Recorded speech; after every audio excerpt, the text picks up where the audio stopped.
Oh, we're streaming. Awesome. Yeah, we may as well. What the heck? So yeah, for anybody that might be watching this video now or in the future, this is our character creation session 0 or 0.5 for the new Twilight 2000 from Free League Publishing. Currently my favorite game publisher because of their phenomenal Foundry support. We should mention that Crucible Gaming stuff tends to be R-rated, and Twilight 2000 is no exception. It is a harsh, gritty, not quite post-apocalyptic game set in a World War III that never actually happened. It's a divergent history, and the divergence point, I think, is around 1996 or so. Basically, everything went to shit when Clinton didn't win a second term, and the Russians started saber rattling, and then war broke out. So, given the state of the world, Yeah. Just a little bit ahead of its time, that's all. Yeah, at least in the real world, there's no nukes flying, so. No. I'll take the blame for the R rating. I curse a lot. Not so much when I'm gaming, weirdly enough. Well, I can't really say that. I did curse a lot when I was playing David. Yes, you did. Yes, I did. David will be back. The good news is that I don't curse at all. So That it balances it out. Yeah. All right. Twilight 2000 is it is a survival exploration style game. There's no set plot. It'll be generated via random encounters and scenario sites as the characters move through the ruins of Poland. There's no end goal other than whatever the characters decide to do. sandbox. It is very much a sandbox, and they give some really good tools for it, kind of based off of the Year Zero engine that they use for Mutant Year Zero and Forbidden Lands. I like sandboxes.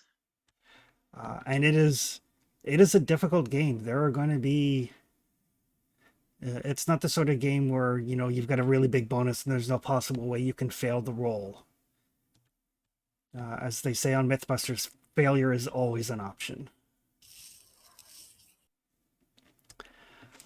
It is somewhat mitigated by the fact that when you make a roll, you can once push the roll, and when you push the roll, you will re-roll any dice that aren't ones and aren't successes.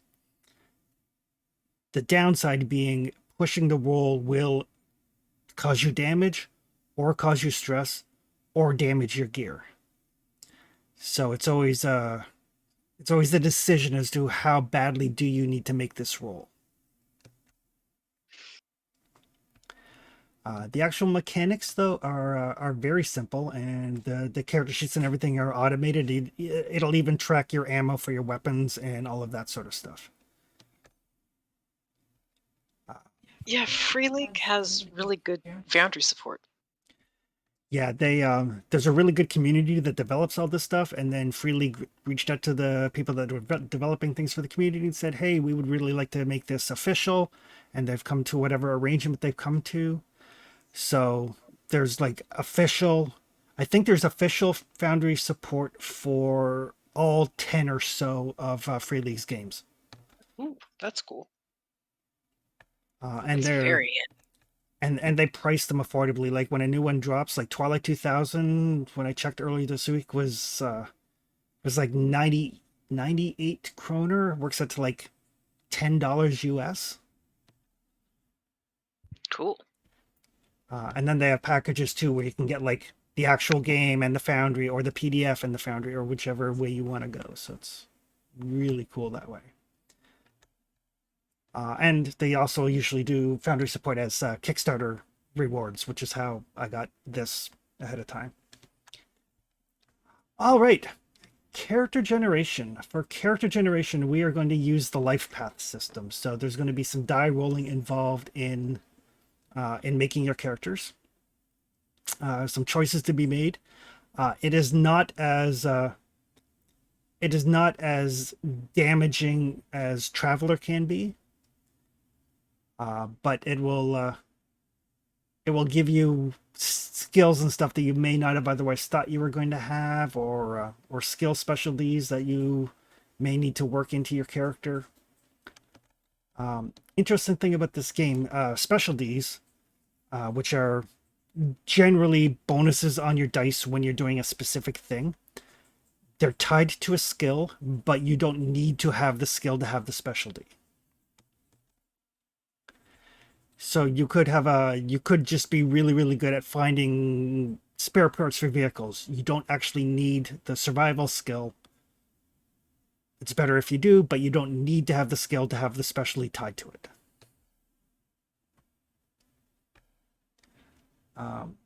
Other than that, everybody should be able to access a character sheet under the actor tab.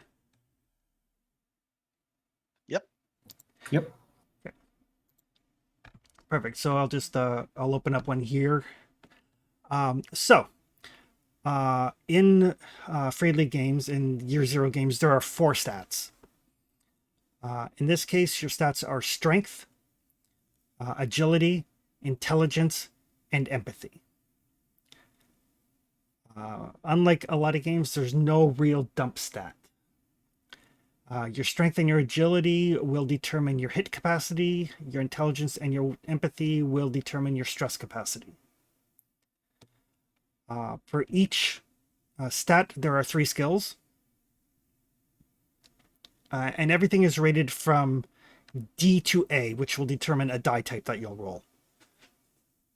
So like if you have a stat or a skill at D, you'll roll a D6, a C is a D8, a B is a D10, and an A is a D12. When you roll your dice, you're looking for a 6 or better. And if you roll a 10 or better, that will count as 2 successes. So for example, say you were rolling driving. That's automated. You would just click on the driving skill and it would roll it for you. If you're playing in person, you would roll the die for your driving and the die for your agility together and look for 6s or better. Makes sense. If there's modifiers, bonuses will basically step up the dice. So if you've got ranged combat of a D6, but you do something to get a bonus, it would go up to a D8. It's not more dice, it's better dice. And when you're stepping up dice, whichever die is lower steps up first. There's a maximum of 2d12 and a minimum of a d6. So no matter what your penalties are, you'll always roll at least 1d6, and no matter what your bonuses are, the maximum is 2d12. So a bit swingy. It can be very swingy. For character generation on your character sheet, you'll notice that all of your stats start at C. C is basically you're kind of average at everything. What each of you are going to do is you're going to roll 2d3, and that is how many stat increases you get. So if you just click in the chat, you can just do /r space 2d3, and it'll tell you how many stats you get. Take that. All right.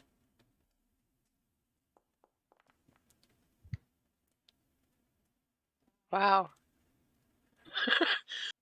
I'm Yeah, surprised. you don't I didn't normally see that, do roll. you? Not Double ones, really, double no. twos, and double threes.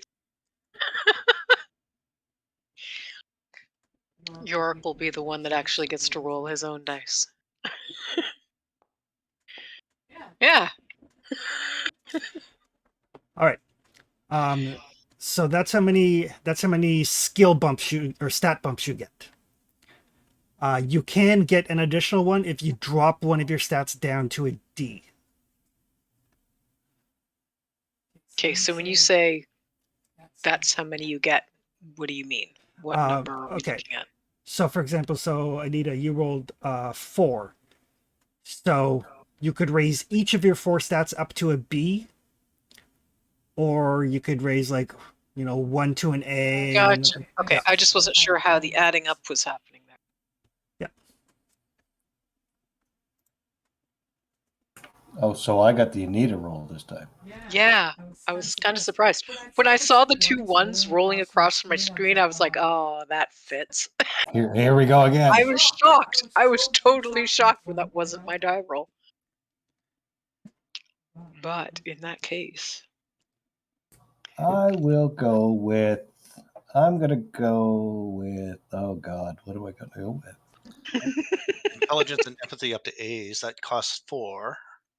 And then strength and agility up 1 each. That's 6. Is that the way it works, Chris? Yep.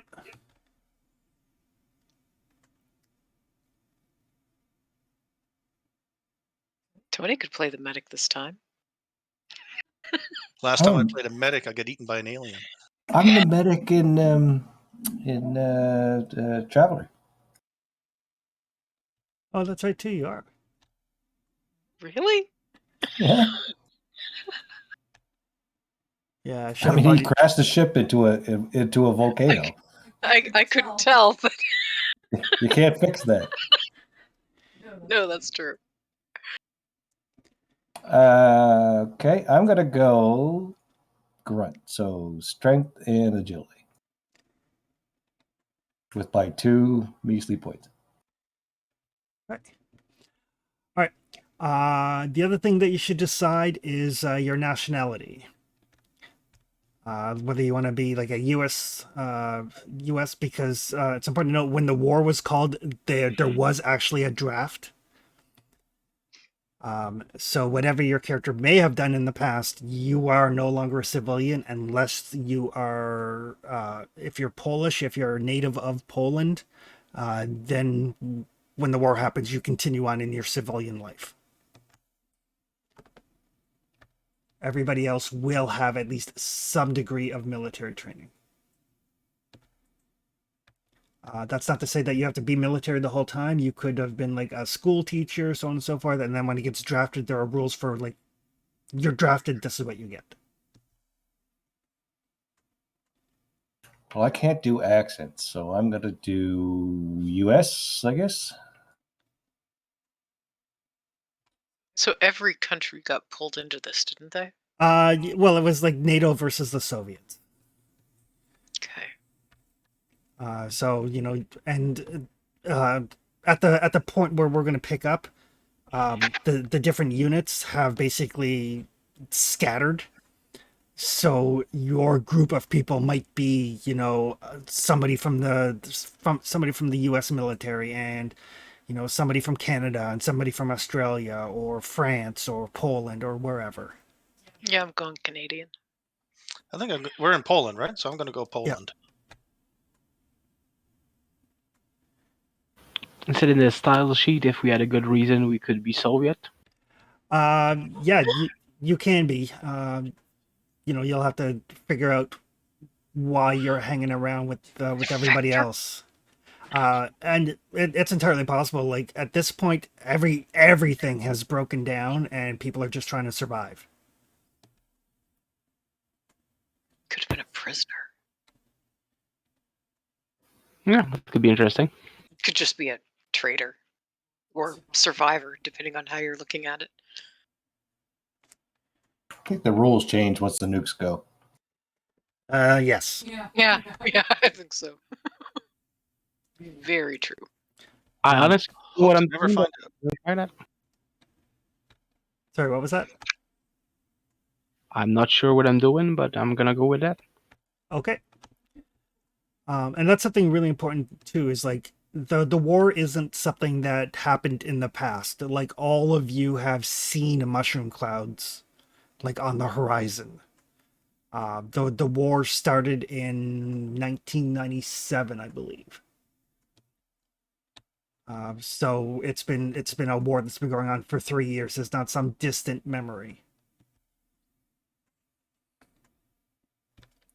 All right, so once everybody has their stats, and for this, you're probably going to want to use the notes section of your character sheet.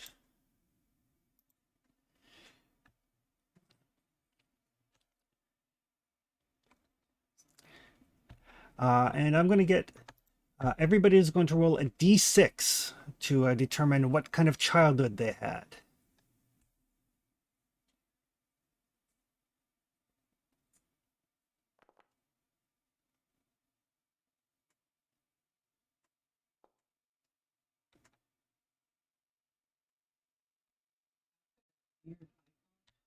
Yep, that's because ones on the dice when you're rolling are bad.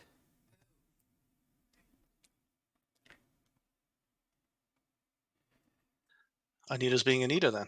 Yes, my dice have come back. All right. Tony rolls. So Tony with a 6. So you have come from a family of affluence. You grew up well-to-do. No, he didn't, but this guy did. Yeah. So you can raise one of the following skills up to level D. Mobility, command, or persuasion. I mean, I'm gonna have to go with persuasion because I can't shut up.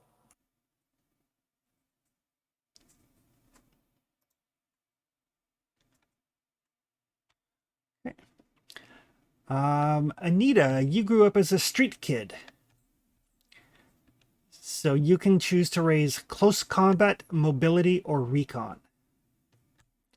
Recon is used for both stealth and for noticing stealth. Okay, so my choices were which again? Close combat, mobility, and recon.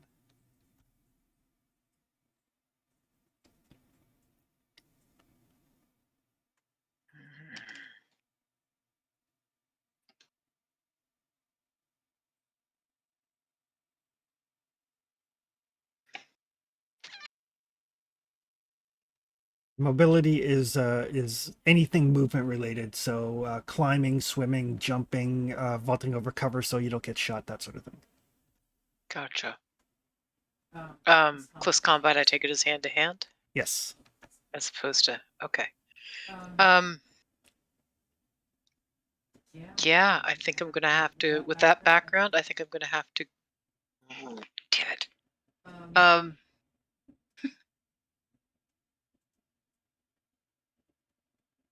Yeah, I'm gonna have to go with recon. So that becomes an A, correct? No, you get recon at D. Oh, okay. Trevor rolled a 5, and so that is, you grew up in a military family. So Okay. you can choose stamina, mobility, or ranged combat. Range combat.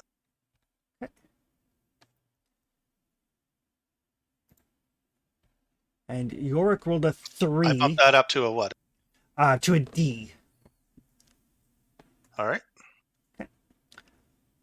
Yorick, a 3 is working class. So you can choose from close combat, stamina, or tech. And tech isn't so much high tech as it is like mechanic type stuff. So endurance, tech, or Close combat.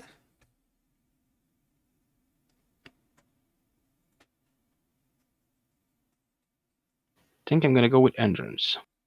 Yeah, so stamina.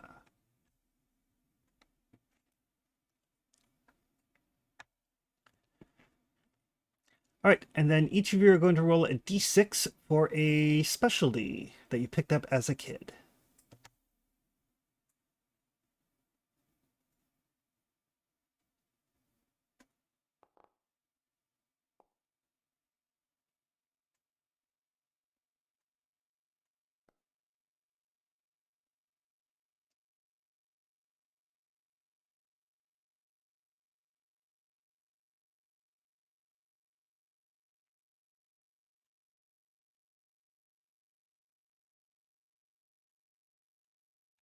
All right, So Tony, 1 under affluence. So you have the boatman talent. Well, yes, me and my yacht. We got along quite well. Yeah. Right. So under the items tab, you guys should have access to the specialties, and then you can just drag it over to your character sheet, and then it will tell you what it does. Boatman, for example, gives a +1 modifier to driving whenever you're piloting a boat, including sailing and rowing boats.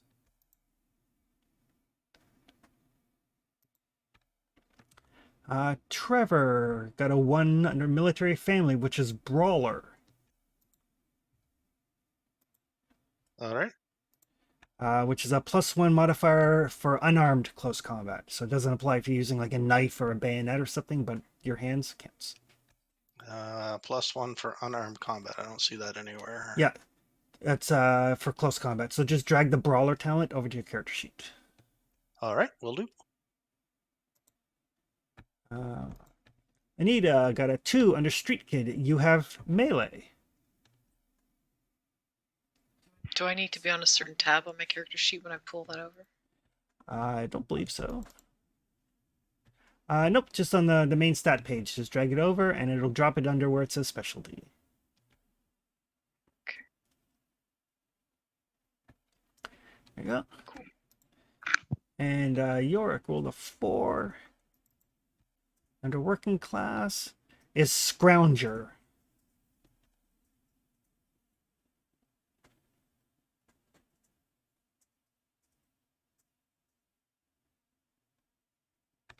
Which will give you a +1 bonus when you're trying to find spare parts.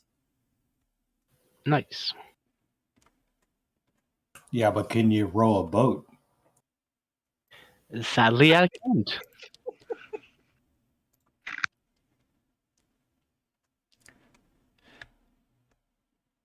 All right. So that's your childhood. At the age of 18, you decide to go into a career. You can choose from either military or civilian.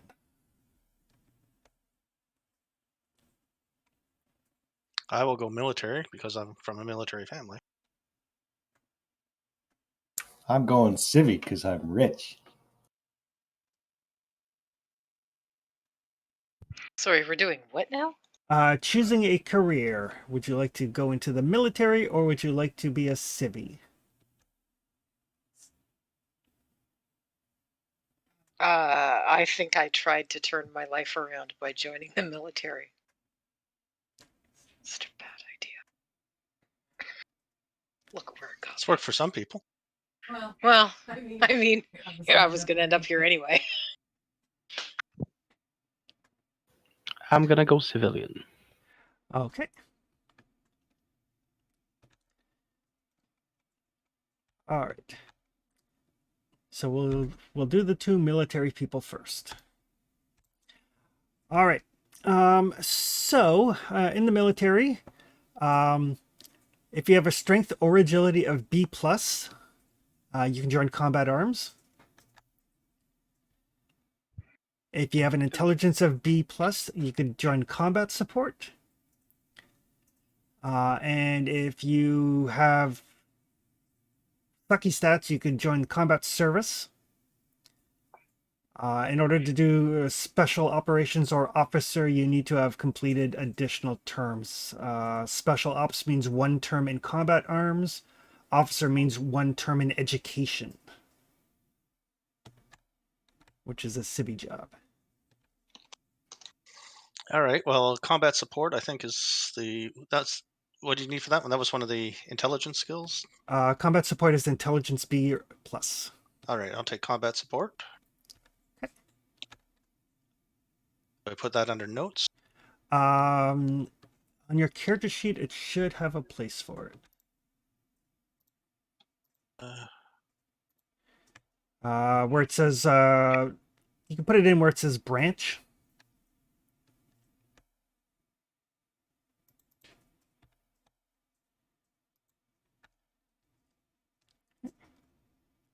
And Anita, what would you like to go into? I have all of those options available because I have a B in everything. So what were they again? Combat arms, combat support, or combat service support.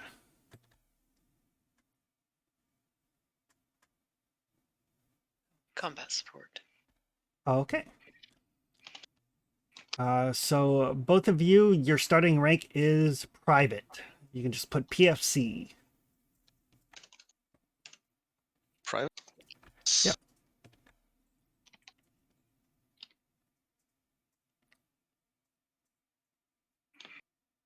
Okay. All right.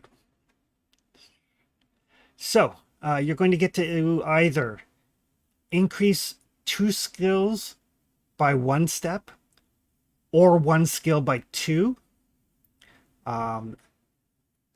Excuse me. If you choose a skill you don't have, it starts at level D. No skill can go higher than A. First term of military service, one of your skills must be ranged combat. Okay, so we're taking ranged combat. Starts at D. Yep. Okay. I will raise my recon as my second one to take it to a C. Okay. All right. So the options for what you can raise. Ah, okay. So you can raise either stamina, mobility, or driving. Those are general skills. Whenever you get a chance to raise a skill, you can raise one of those.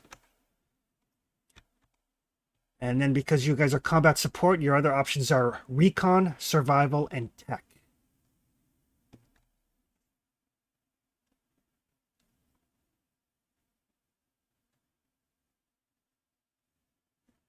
I'm hoping we'll get another option to raise survival later on, so I'm going to raise recon.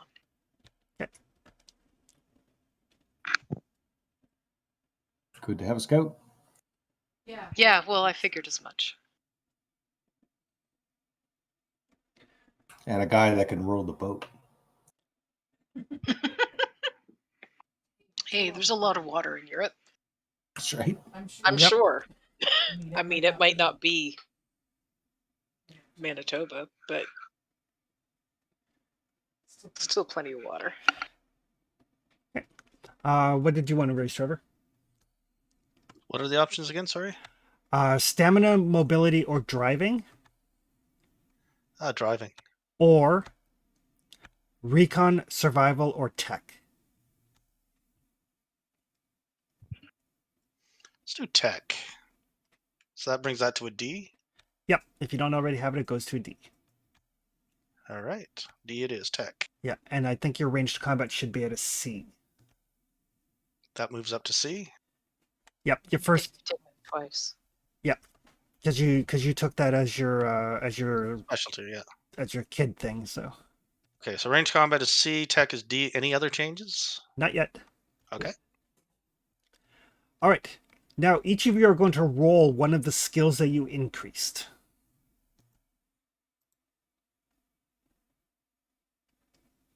How do we do All that? right. Just click on the skill. Oh.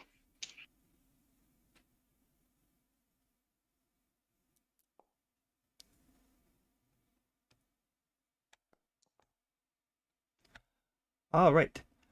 So because Trevor got a success, you do so well, you actually get promoted. All right. What am I now? Corporal? I believe it goes from PFC up to corporal, yeah. And you get to pick up a specialty. So roll a d6.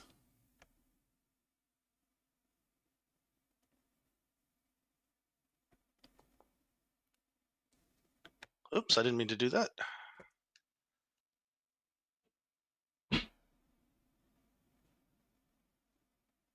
I tried using the icon. A 6, you pick up interrogator as a specialty. Nice. That sounds ominous. Maybe that's why we have the Soviets. It is I'm kind of enjoying this guy. it's a +1 bonus to persuasion rolls to extract information from a prisoner.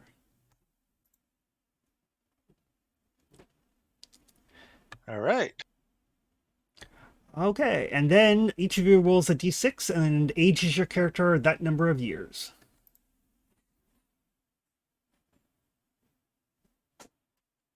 So we start at what, 18? 18. So Anita, your character is now 19. Good way. Good roll. Well, just the two opposite. Hey, I'm 20. And Trevor Oh. is 20. All right.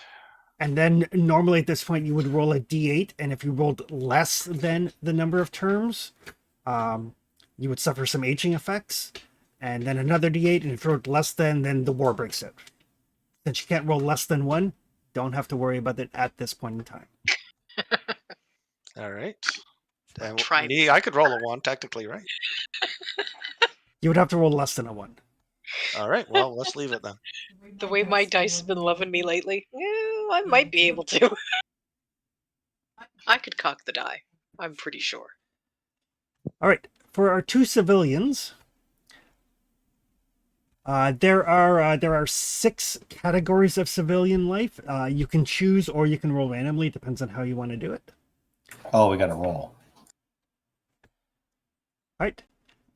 The options are police, crime, intelligence, blue collar, education, and white collar. I'm blue collar. You are blue collar. If you don't mind, I'd like to select education. Education? Okay, perfect. All right, Tony, you can choose from one of 4 types of blue collar, or you can roll randomly. Oh, we got to roll. Okay. How many types are there? 4. I'm number 1. You are a driver. Driver.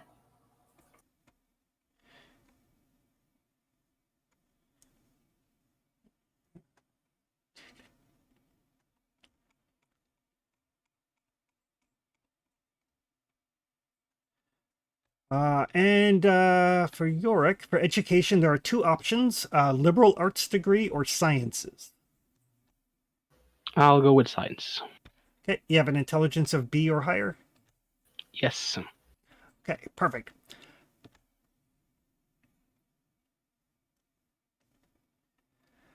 Okay. So you get to raise either one skill by 2 or 2 skills by 1. Oddly enough, both of you have the same options. So there's the 3 general ones, so driving, stamina, or mobility, or tech.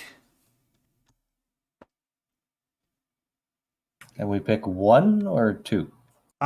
You can raise 1 by 2 or 2 of them by 1. Okay, I'll take tech and driving, I guess, and that makes them Ds. Yeah, if you don't already have them, it makes them Ds. I'm gonna go with tech and stamina. Okay. So that would push your stamina up to a C, I believe. Yes. I was thinking of taking 2 in stamina, but for a science teacher, I had trouble justifying that. CrossFit, man. It's CrossFit. All right. Physical education teacher. There you go. Kinesiology, I think they call it. And both of you make a roll on one of the skills that you raise to see if you get promoted in your job.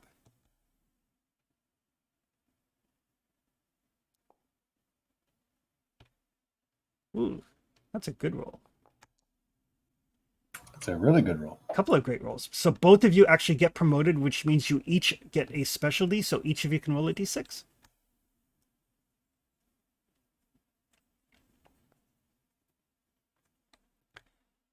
All right. Tony gets a 6. So you learn driver. You learn tanker. Tinker.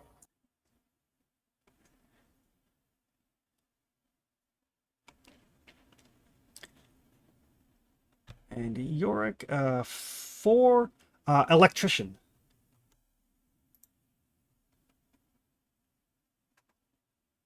I don't see Tinker on the list. Should be. Right under tactician. Oh, Tanker. Tanker. I thought you said Tinker. So you get a +1 modifier for driving on tracked vehicles. Not sure how I learned that, but Well, as a driver, you could have been driving like those big cat machines and stuff. heavy equipment operator. Yeah. Very affluent. Starting from the bottom. Or you turn your back on mom and dad's money. Hell no. An electrician gives a modifier to tech rules for wiring, soldering, disabling, and repairing electrical devices. And both of you get to roll a d6 and age your character that many years.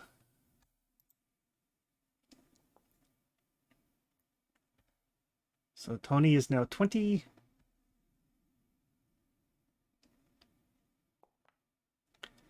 And Yorick is now 22.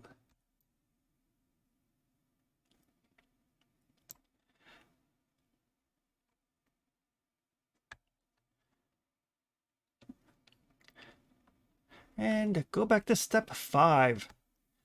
So at step 5, choose a career. You can stay in the same one, or you can choose a different one if you like. Well, I'm staying where I'm at.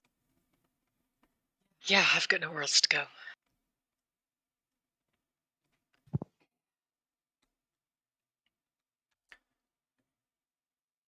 I think I'll roll for the next one, next civvy one. Okay.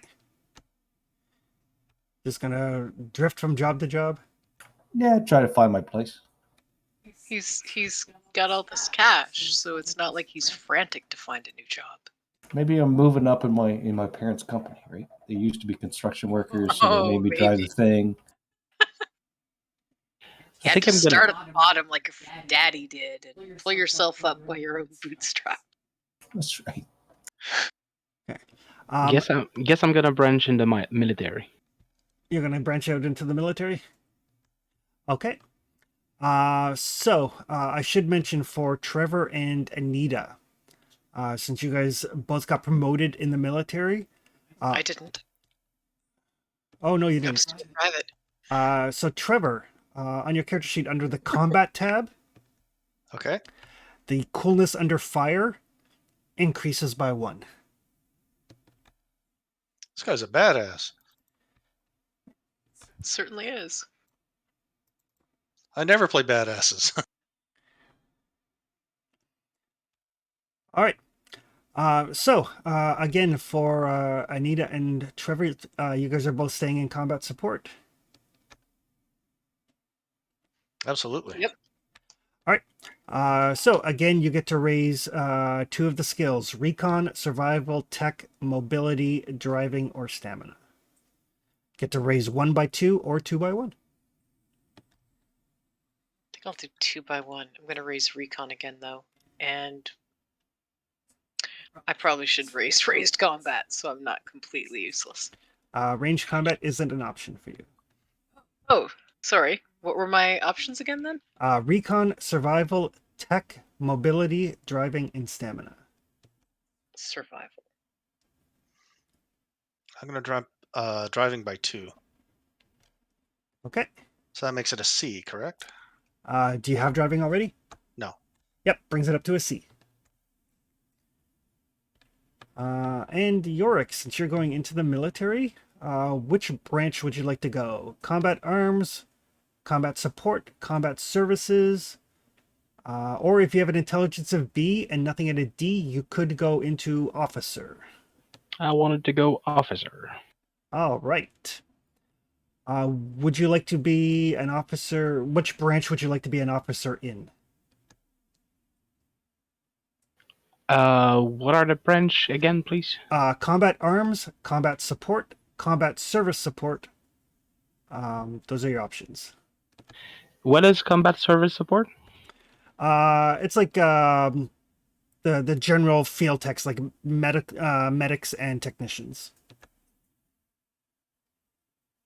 I think I'm gonna go in the first one. Combat arms. Yep, combat arms. Okay. You have a strength or agility of B+. Yes. Perfect. All right. So as an officer, your starting rank is 2nd lieutenant.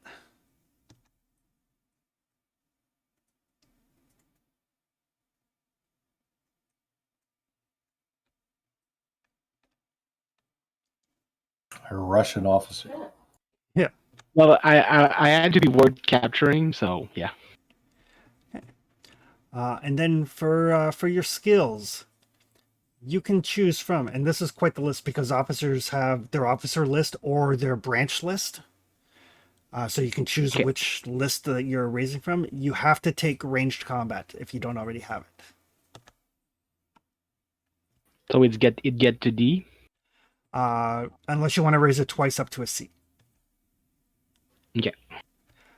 So your options are close combat, heavy weapons, ranged combat, recon, command, persuasion, or the three general ones of mobility, stamina, and driving.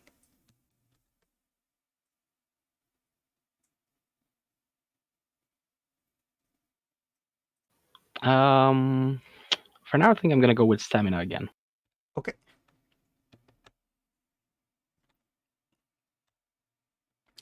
And all three of you can roll a skill that you raised during this term to see if you get promoted.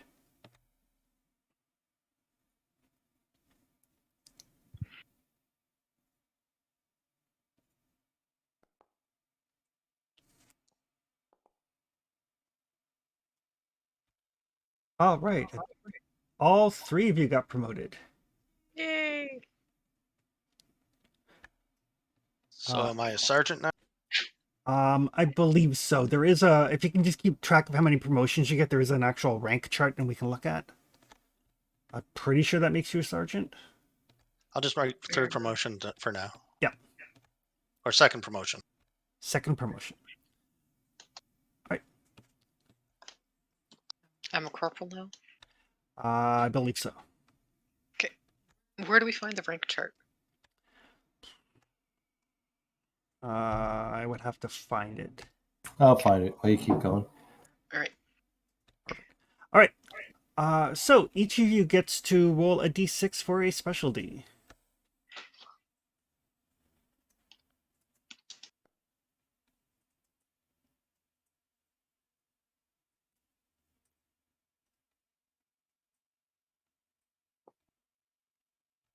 All right. So I need a 5 under that.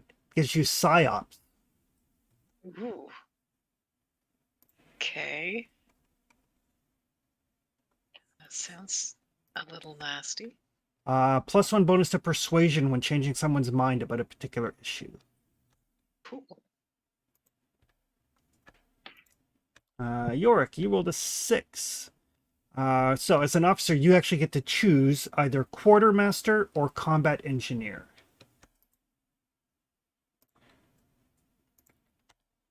Quartermaster gives you a bonus to survival rolls if you're making camp or establishing a home base.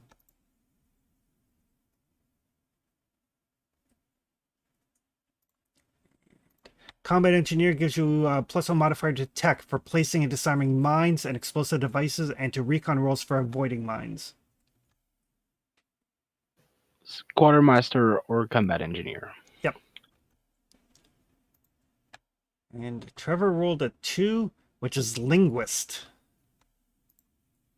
Nice. Very handy. Yeah, I'm trying to be handy. So you get to choose another language of your choice that is well enough that you can be taken as a native if you make a successful persuasion roll. English.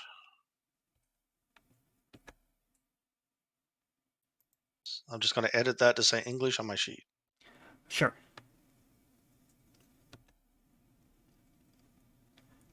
Ranks are on page 15, Chris. Okay, perfect.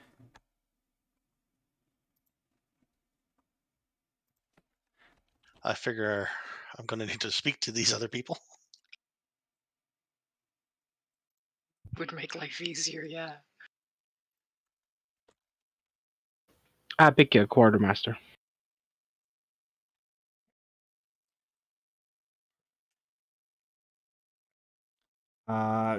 So that would make Anita is now a corporal, Trevor is now a sergeant, and Yorick is now a Malachi lieutenant, second lieutenant.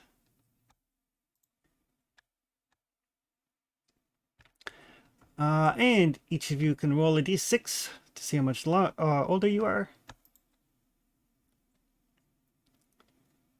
Oh, yes.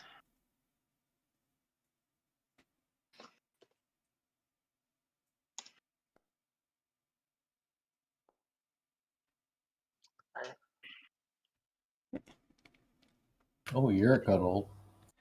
Yep. Alas, poor York. You probably never heard that one before. That's actually why I took the name. Alright, and because all of you are promoted in a military career, your coolness under fire increases 1 step. So I raised 1 year. Is that what I'm seeing here? Yep. So I'm 21 now. Yep.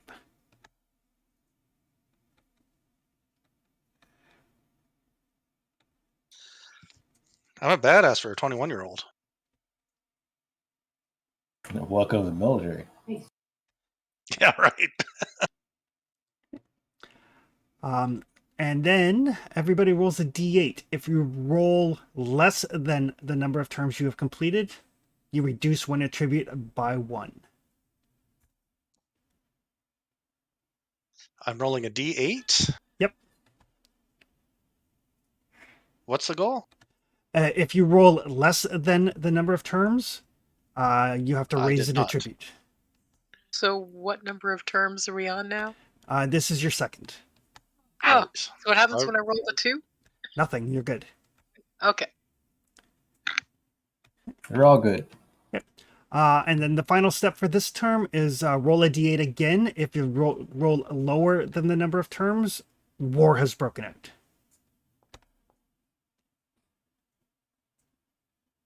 My dice are trying awfully hard.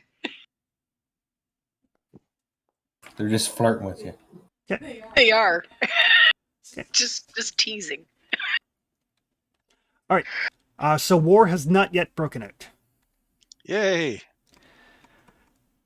And Tony, as a civilian, what did you roll for your? I haven't yet. I think it was 4 of them. There's 6 of them.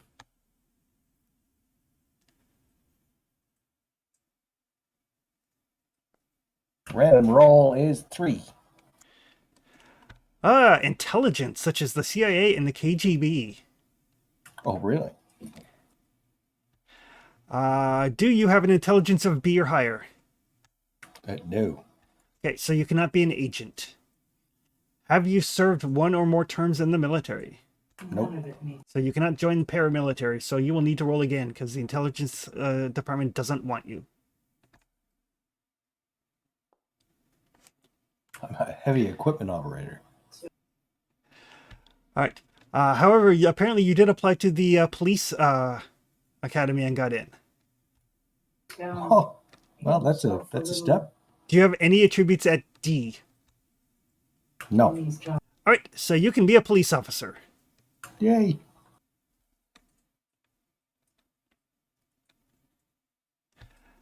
So you can choose to raise the 3 general skills: mobility, driving, or stamina, or close combat or ranged combat. And there's 2 of those or 1 of those? 2 of those, or 1 by 2. I will take 1 of close and 1 of range. Okay. And then roll 1 of those 2 skills.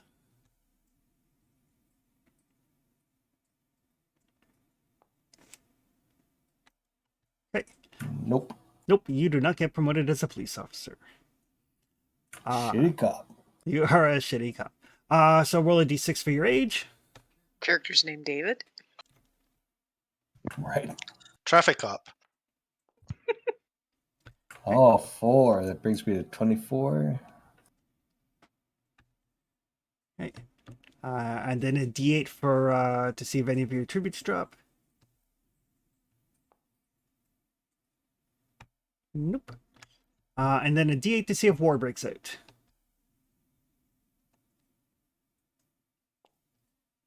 Not yet. Still in it, boys. Still in it. So back to step 5, choosing a career for the next term. I'm definitely staying military. I'm doing well. Oh yeah. Oh yeah, me too. It's the only real life I've got. Okay, are you staying combat support, or are you going to like combat arms? I'll stay combat support. Combat support is what? Yeah, that's like your kind of like your recon. You're basically like military intelligence almost. Yeah, I'm sticking there. That's why I've got A's in intelligence. I've got B's, so I'll go combat. Okay, switching over to combat arms. Yorick, what is our Soviet officer doing? I stay in as an officer. Okay, all right. So, Trevor, you get to choose to raise recon, survival, tech, or mobility, stamina, driving. Tech. Okay. I'm hoping all you other people are good at survival. I need a. Give me a second. Okay, all right. Yorick, you get to choose from ranged combat, command, persuasion, close combat, heavy weapons, recon, or the 3 general ones of stamina, mobility, and driving. What does heavy weapon cover? Heavy weapons is like howitzers, mortars, grenade launchers, Okay. tank cannons. I'm gonna go stamina and heavy weapon. Okay.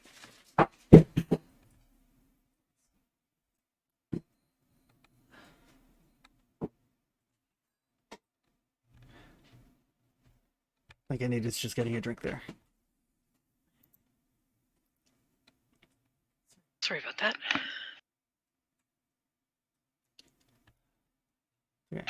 Popped over to the chat, and yes, somebody is correct. It is NATO versus Warsaw Pact. Anita, you can choose close combat, heavy weapons, ranged combat, recon, or mobility, stamina, or driving. Close combat. Yeah, you get to raise 2. So Oh, then I will also take survival. Was on that list, yes? no, I thought it was on the second part of the list. nope. Okay. Stamina, mobility, driving. And as a corporal or above, actually, you can also choose command. Sure. I'll choose command. Okay. Bossy Canadian. Yes, that's exactly what we're known for. Uh-huh. All be well. I'll give you an order and then say please. Yes, please, with sugar on top. Clean the fucking car. All 3 of you can roll a skill that you raised this term for promotion. Oh, this term. Crap, that means they're both D6s. Ooh, phenomenal roll from Yorick. He's got 2 A's. Yeah. Yowza. All right. Everybody gets promoted. Oh. So Trevor, this brings you up to staff sergeant. Anita, this brings Is you that up good, to Tony? Depending on who you're talking to. Anita brings you up to a sergeant, and Yorick, it brings you up to a starshii. My pronunciation on the Soviet and Polish stuff is going to be brutal, so I apologize. Essentially a first lieutenant.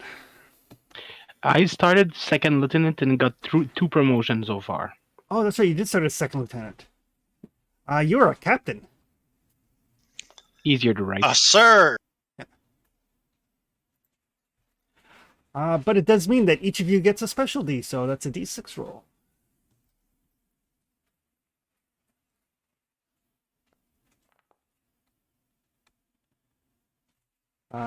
Trevor, you get intelligence. Nice. About time. Hey. Don't swing at the easy one.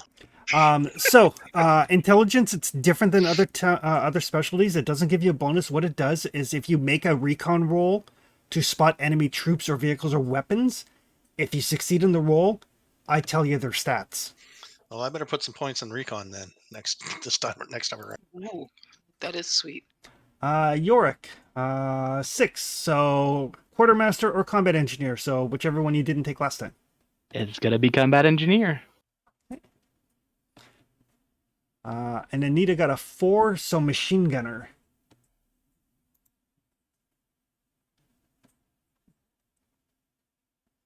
I just need to find a way to get some survival because I got plenty of specialty that give me bonus in survival.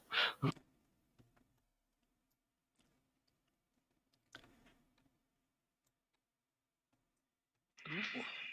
Okay.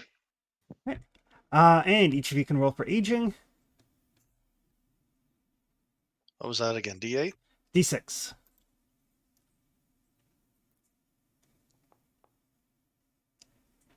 $25 now. Hey, me too. That's about the time No, in life I wait. started getting some intelligence. Oh, it is 25. And I think Yorick's going to be 30-ish by now. 34. Wow. I do like the fact that the Soviet captain is the oldest guy so far. That's That what, works. that's what I was open for, but It's the very dice are working for me. I was going to say drunkest too, but then I forgot I was Polish. And each of you can roll a d8. If you roll, this is your third term, so if you roll a 1 or a 2, one of your stats is going to drop. Ooh, I might as well ask now. Which one do you think I should drop? Right. Yep, there's my dice.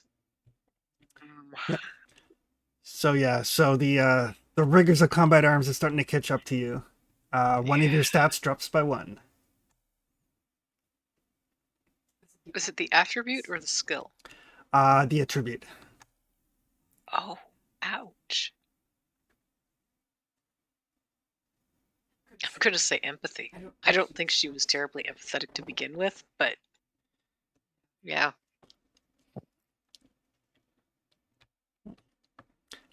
Right. And each of you can roll a d8 to see if war breaks out. So if you roll a 1 or a 2, that is the end of your journey. War has started.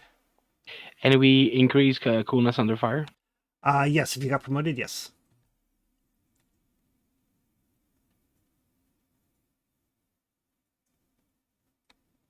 so if war breaks out in one of our rolls, does that affect everybody or just that person? Just that person. 3 1s. Wow. No, I think I got a 6, wasn't it? Yeah, the one that's the number of successes. Oh, I'm looking at the dice. Yeah. All right. War has not yet broken out for you guys.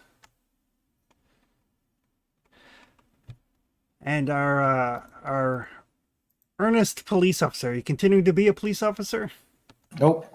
Random roll. I will note that if you have a strength and agility of B plus, and at least one term as a police officer, you could go into SWAT. Oh, I'll go and SWAT.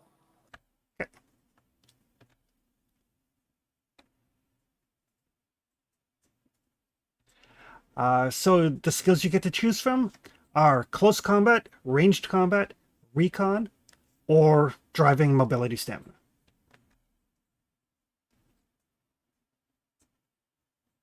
I'm a driving guy, so I'll go driving to increase that.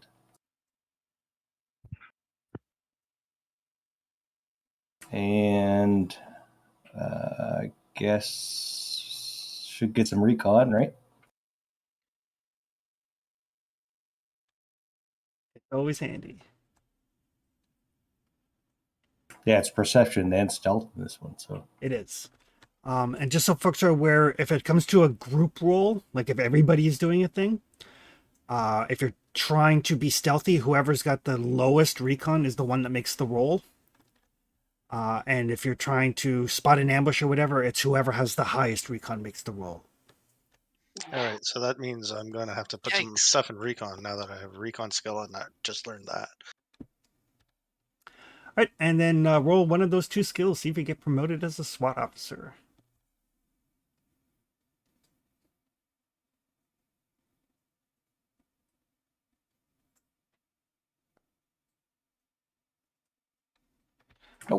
No, you Oh, got, yeah, it is. yeah, you got 1 success. So roll a d6.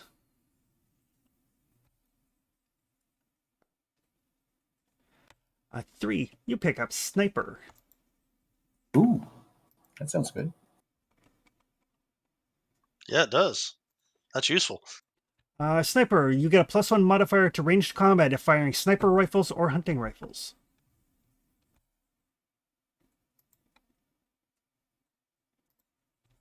And then a d6 for your age.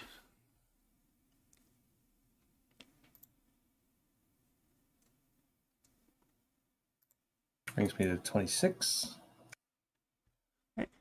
And then a d8 for aging. Okay. And a d8 to see if the war breaks out. All right. Back to step 5. Well, we're still in it.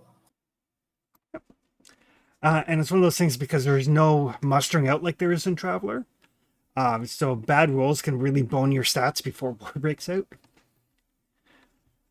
The military people, you guys staying military? Absolutely. Oh yeah. Eventually, I think I'll need to branch out to get some survival, but for now, I'm staying where I am. Okay. Could eventually I switch to be an officer in a different category? You could move over to combat support, or do you have a strength and agility of B or plus? Yep. Do you have intelligence of C plus? Yes. So you could move over to special ops. Okay. Special op would be the intelligence one. Special operations for Russia would be like the Spetsnaz, like the commando types. Combat support would be more of the intelligence type.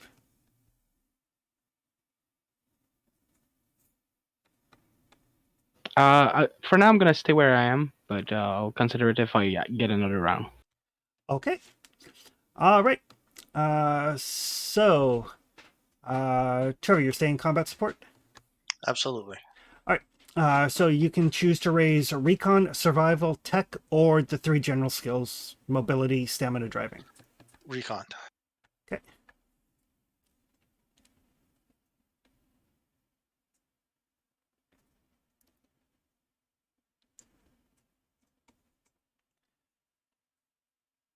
This is saving for us, right? I don't have to do anything to.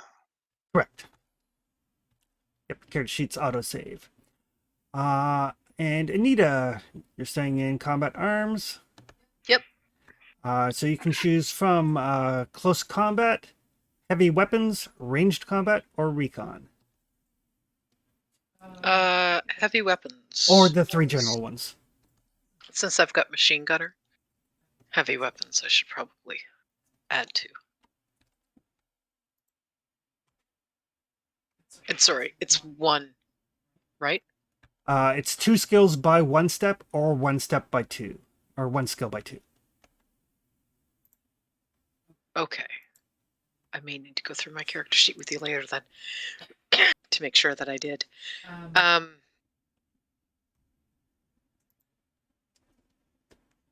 Okay, so I raised heavy weapons by 1. What were the alternate?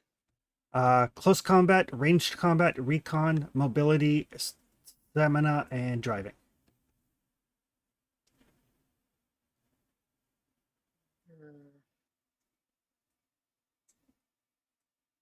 Or command, because you're a corporal or sergeant. Oh, I will go with command. Bossy Canadian again. Yep, that's me. All right. Get in the car, eh? And Yorick, you can choose from ranged combat, command, persuasion, close combat, heavy weapon, recon, stamina, mobility, and driving. I'm gonna go with heavy weapon. And then all 3 of you can roll one of the skills you raised this turn. Raise this turn? Sorry, yeah, it has to be a skill that you raised this term to see if you get promoted.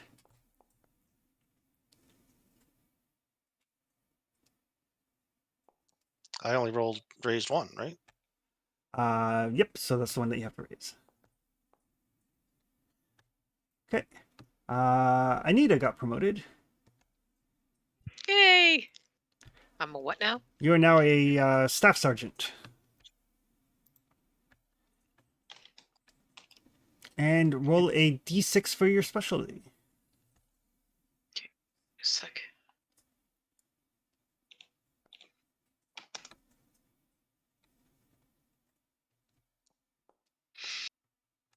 Oof, 1. Rifleman. Okay. I'm just getting all the guns. It's like JJ if she wasn't broken. So that's a +1 modifier for assault rifles, carbines, submachine guns, and shotguns. Yep. Okay. And your coolness under fire goes up by 1. Both of us, or just her? Just her. It's only when you get promoted. Boo. All right, so I get a 4. All right. So specialties are only if you get promoted as well. Boo. But you do get to roll a d6 for your age. Do you want to keep that 4, or should I reroll? No, keep the 4. So 29 now, I believe.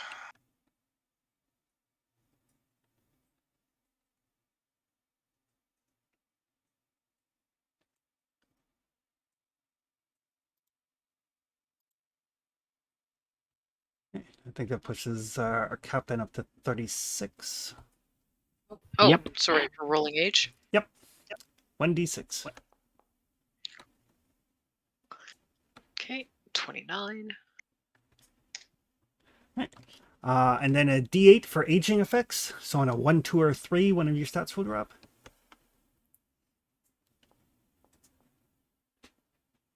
Amazingly not. It's not like you. I know, right? Dice had an opportunity to screw me, and they didn't. So one of mine drops. Yep, one of your stats drops. I'm going to drop strength to C. I don't seem to be using that one.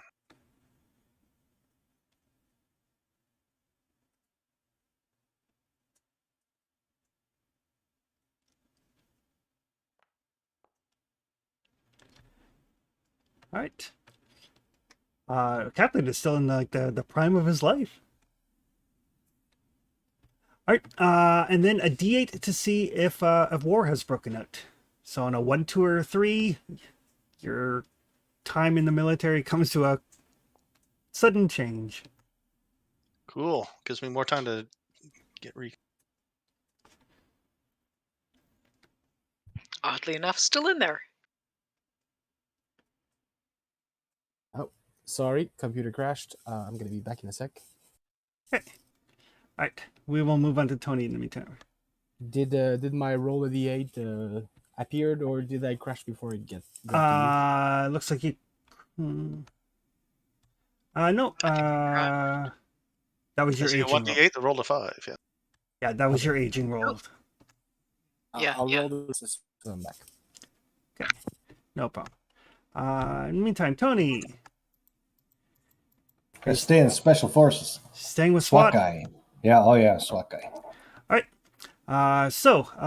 Close combat, ranged combat, recon, mobility, driving, or stamina.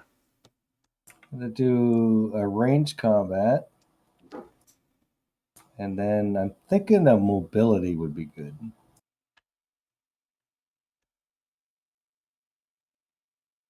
For the 2. Okay, and then roll one of those skills. Okay.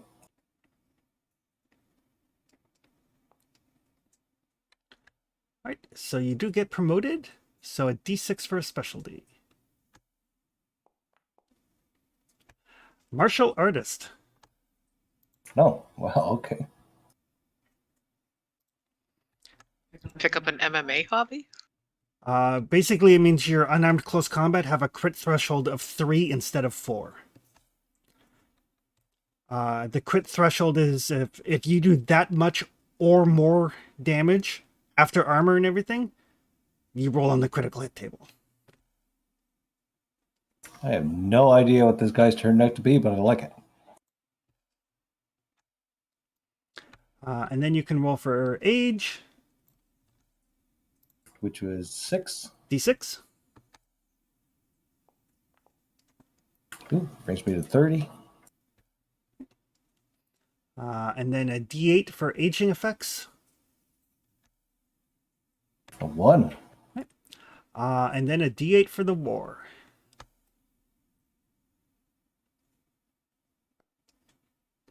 All right, war breaks out for you.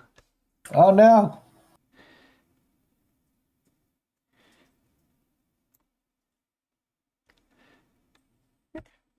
Go to... Does he get at least one run in the military as he get conscripted, or? Yeah, he gets Yeah. drafted.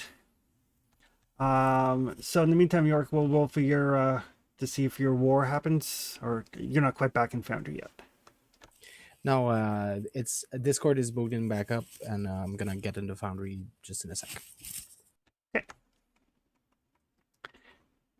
In the meantime, at war, the draft. If the final turn before your war breaks out was spent as a civilian, except for intelligence, and if your character is not a local of the country where your game is set, your at war term will be spent as a draftee or volunteer in the military. In this case, one of the 2 skill increases for the at war term must be ranged combat. So you get to raise any 2 skills of your choice by 1 step. You cannot increase a skill by 2. So 2 skills by 1, your choice. And one has to be range combat. Unless you have level D or better. I do, but I'd like to have more range combat. And what's my options for skills? Any 2 skills you want. So I will raise my range combat and my driving. Okay. And then roll 1d6 for your final specialty.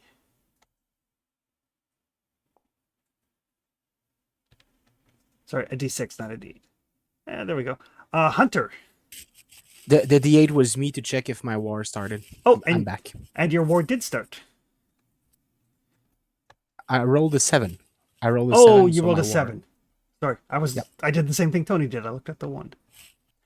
All right. You don't roll again for age or promotion or anything once war breaks out. So you're like 30 years old in Poland, freezing your ass off. We will get to your starting gear when we get everybody else to the same stage. Okay.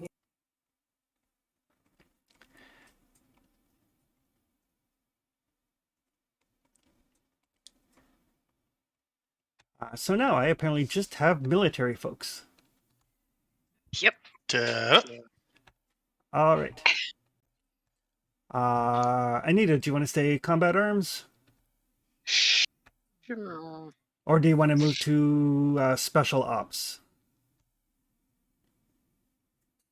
I'll move to special ops. Okay. Your strength and agility is still B or plus? Yes. Both. Intelligence C higher? Yes. Perfect. Then you qualify for special ops. Yay! Trevor, you're sticking with combat support? What's my other options? Because I want to bump up my recon if I can. Recon is an option under combat support. All right, well, stay there. Or you could move over. You don't have the strength for combat arms. I get B, right? You got a B for strength? Yeah. Oh, I thought you dropped your strength. I did. It was A. Oh, it was A. Okay. Oh no! Sorry, it was. You're right. It's C now. Sorry. All right. I don't know why that. So combat support is probably where you're going to stick then if you want recon. Yep. All right. And Yorick. If I move to officer for the Spetsnaz, do I get a chance to raise survival? Yes. I'm gonna do that. Okay. So Trevor, your options are recon, survival, tech, or the 3 basic ones: stamina, mobility, and driving. Recon is what I'm looking for. Okay. Now that I have a skill that needs recon. Got you. And Yorick, your options are. Oh, and I should mention as well, Trevor. You can raise command as well since you're NCO. Oh no, that's we got a Nita for that. Yorick, your options are ranged combat, command, persuasion, close combat, recon, survival, and the 3 basic ones. That's for me. Yep. So close combat, survival, the basic one, and command. Close combat, range combat, recon, survival, command, persuasion, and then the 3 basic ones. Okay. I'm gonna raise my survival. Okay.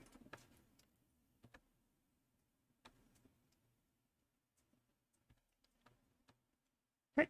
And then everybody can roll skill they raised this term for promotion. I didn't raise anything.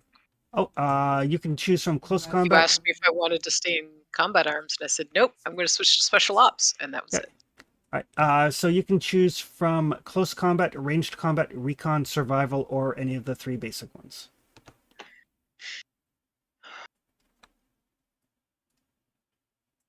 The 3 basics are stamina, mobility, and drive. Yep.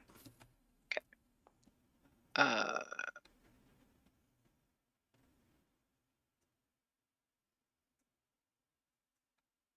Sorry, and survival was on the list this time? Yes, it is.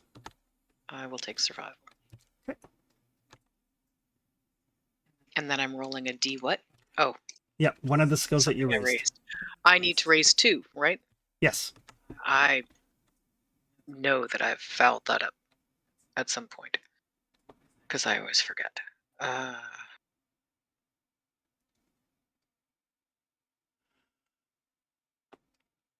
Is the close fact- combat was one of them? Sorry? Close combat was one of them this time? Yes. Okay, I'll raise that as well.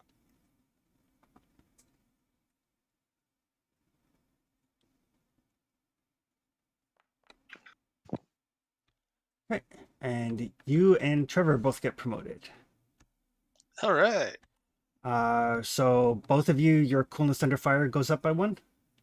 What do I go to after staff sergeant? Sergeant first class.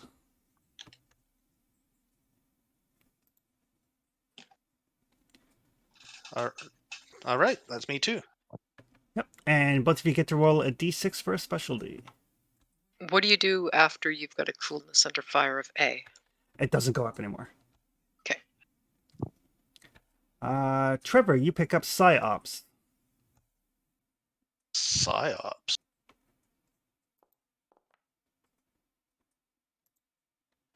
And Anita, you pick up SERE training, SEER training. So PsyOps is a +1 bonus to persuasion for changing somebody else's mind. I'll take it. And I get resistance to that exact thing. Yep.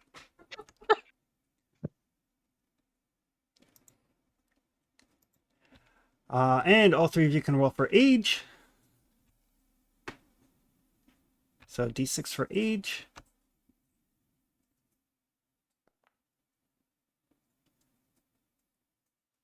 $34 now.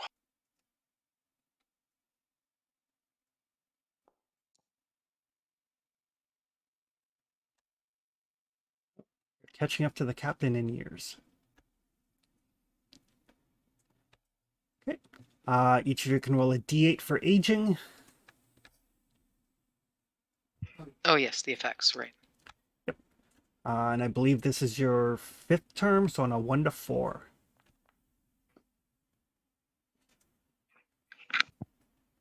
Ruh-roh, Ruby. So I lose another one? Yep. Can be anything, right? Any one of your attributes. All right. Empathy's gone down to B.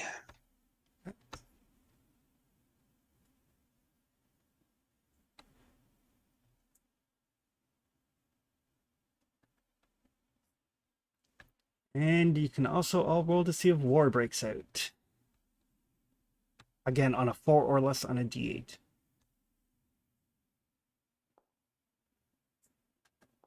So that's me. And me.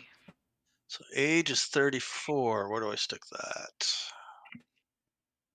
I think Yorick is the only one who might still be rolling now.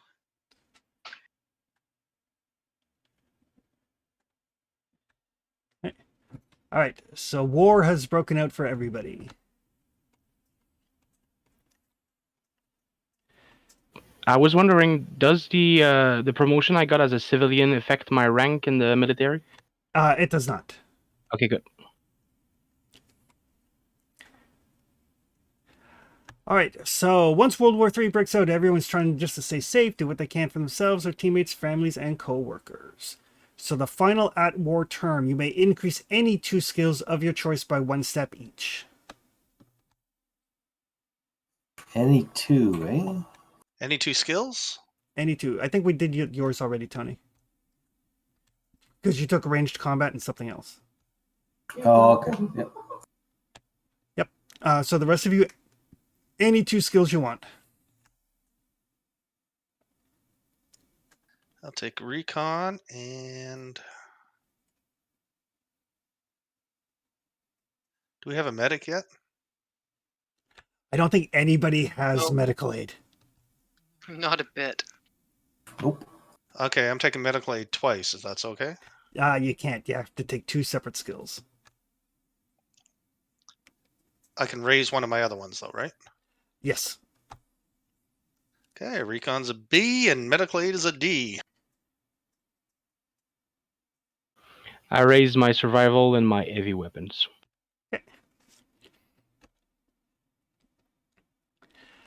And each of you gets to roll a d6 for your final specialty. I'm going with command and close combat. And it was a D what for this one? A 6? d6.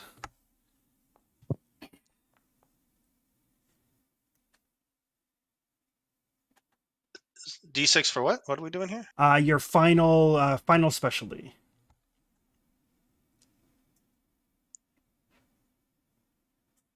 All right, so I need to roll the 1, so you get Brawler. God. Tony, I think we rolled for yours because you got Hunter. I did, yeah. Okay, perfect. Yorick rolls a 2, so you get Ranger.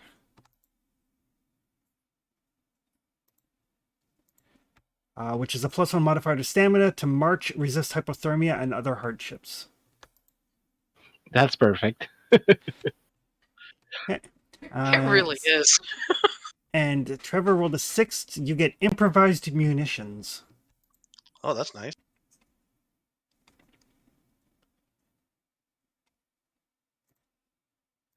So you get a +1 modifier to tech rolls for making zip guns and IEDs.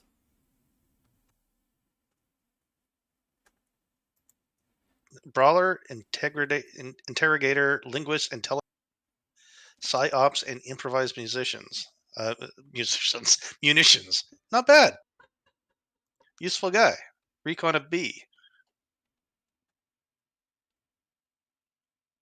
All right, so starting gear. Starting gear is based off of your last career. If you were drafted, it is based off of combat arms.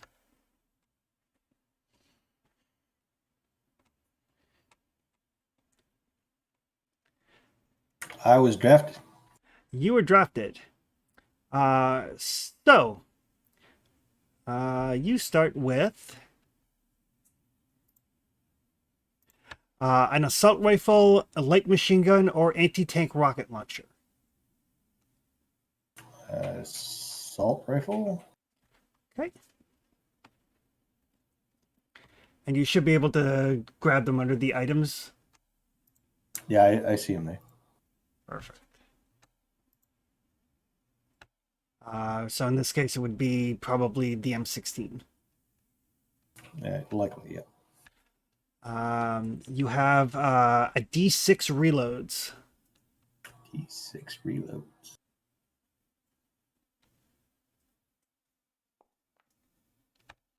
Five. All right. So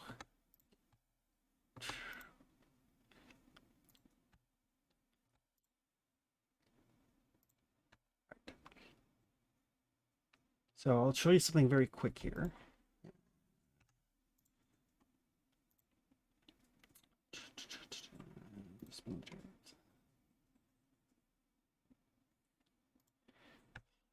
All right. So the M16A1. So I'll throw this onto your character sheet here, Tony. The M16. Okay. So when you go to the edit, one of the things down at the bottom will say generate ammo.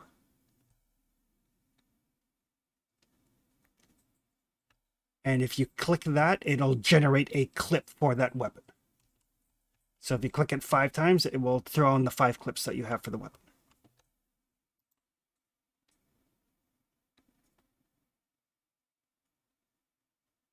Okay. And then just click the little star icon if you want to equip it, and you're good to go there. Perfect. You also have a flak jacket and helmet.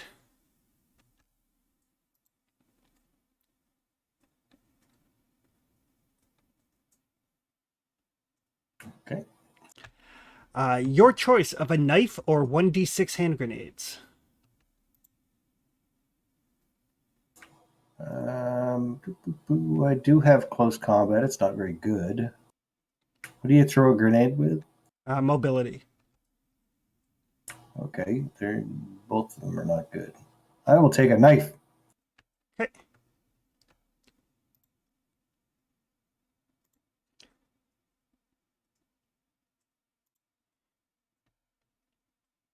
And a personal med kit.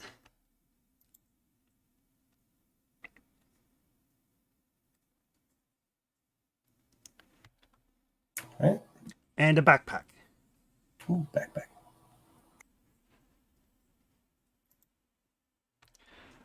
Okay, Trevor. You start with an assault rifle. So again, the M16A1.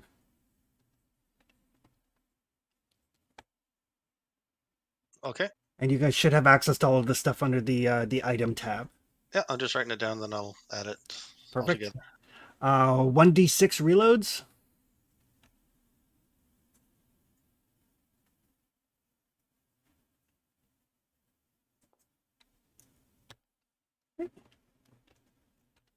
So again, once you have the weapon on your sheet, just hit the generate ammo button 6 times and it'll generate the 6 reloads. A flak jacket and helmet. All right. Your choice of a knife or a d6 hand grenades. Tony, did you take the knife or the grenades? I took a knife. I'll take the grenades. D6 grenades, you said? D6 grenades.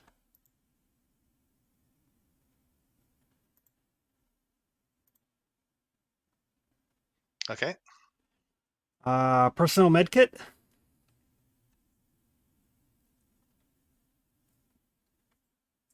All right. Your choice of a MOPP suit or a manpack radio. I don't know what either of those things are. The MOPP suit is a hazmat suit, basically made of charcoal impregnated, water-resistant cloth, rubber gloves, boots, protective mask, protects you fully from chemical weapons, even those lethal on contact, and offers some measure of protection against radioactive contamination. What's it called again? Because that's what I'm taking. It is called a hazmat/MOPP suit. All right. Since my recon is B, I should take that since we're in nuclear war, right? There have been nukes dropped, yes. All right. And a backpack.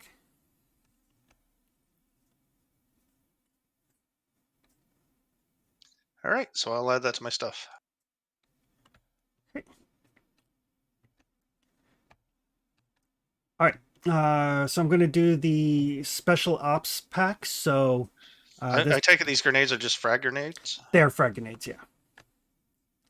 Actually, that's not entirely true. They are your choice of grenades, so they could be frag or incendiary or smoke. I don't see incendiary. I see white phosphorus. Yeah, white phosphorus. So I'll take one of each. Sure. All right. Okay.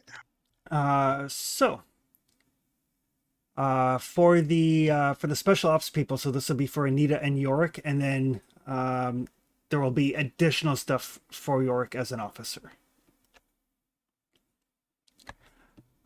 So your choice of an assault rifle or a sniper rifle. It's the same for me and Anita. Yep, it's just yours will come from the Soviet equipment list instead of the U.S. equipment list. Okay. Is one of them heavy weapon? Both of them are ranged combat. So that was the assault rifle and the. Either an assault rifle or a sniper rifle. I'm gonna go with the sniper rifle. Okay. I will go with the assault. Okay. So for the assault rifle, it'll be the M16 A1. Where do I find that? Under the item tab. Uh-huh. That's where I am. Yeah, weapons. Yep, that's where I was. U.S. military weapons. I don't see that when I go under weapons gear. I just see, looks like mods. No, it's not under weapon gear. It's under weapons. Oh. I don't have weapons. Oh, way down there. Okay. Yep. It was down below specialties. Okay. Yep, it's alphabetical. And then the M16 A1. 16A1. Okay. Not a bad rifle. If you have long arms. I'm surprised I didn't get a Polish rifle. Hmm. And for the captain, it would be the SVD 63 Dragunov. SCP Dragunov. The SVD 63 under Soviet weapons. That's if you want the sniper rifle. Yep, I want a sniper rifle. Just trying to find it in the list.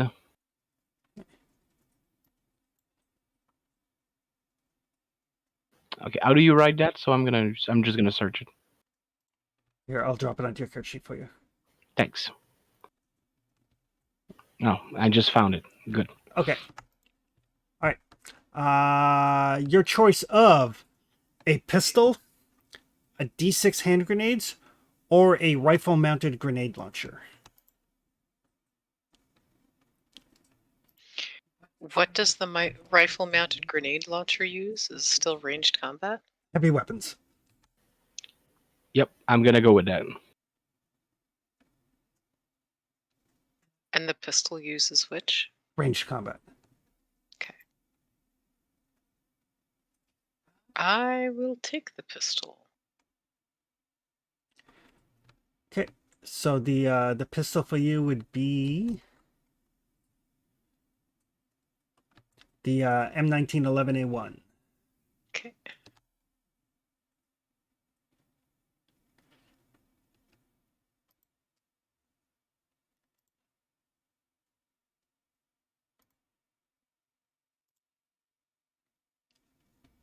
Where's this generate generate? Give me 1 second. Yeah, no hurry. Mag. I'm not sure exactly which rifle-mounted grenade launcher would be there, York. I'll have to find it in the actual book. Okay.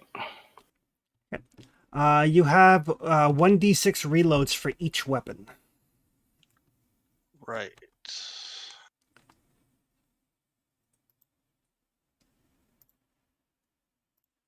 All of us? Yep.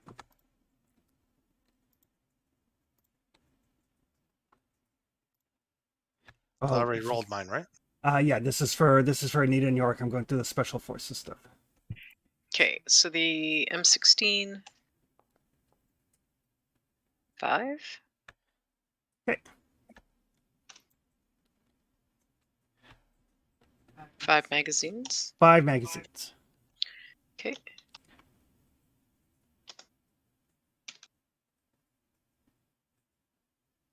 And then you have 5 for the pistol as well, or a D6 for the pistol as well.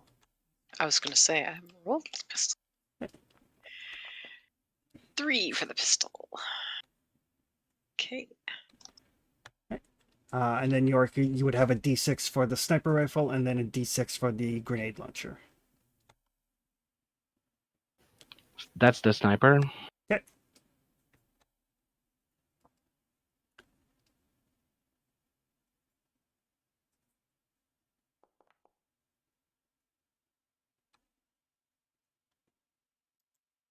And that's for the grenade launcher.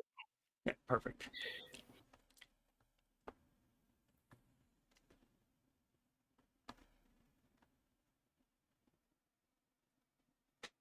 All right. Okay, I see you found the generate ammo button there, Tor. No, I'm just dragging it. I figured out which ammo I'm supposed to use, and I just dragged it to ammunition 6 times. Yeah, that works as well. Yep. But yeah, and when you look at the edit function on the weapon down at the very bottom, there's a generate ammo. Aha! So there is. That would have been easier.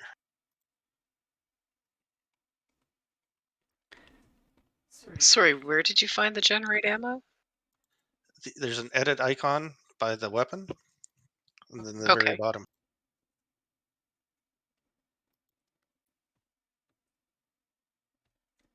Yeah, underneath where it says equip, Oh. stored in backpack, generate ammo. Yep. Just click that number times equal to thing, because everything in this game has a Okay. weight. Right. Yeah, but my yacht can carry all this stuff. That's right. Very convenient. I'm really What? looking forward to that. Once we get back to Los Angeles, we'll be fine. Is it called the high and dry? It is now. Oh God. All right.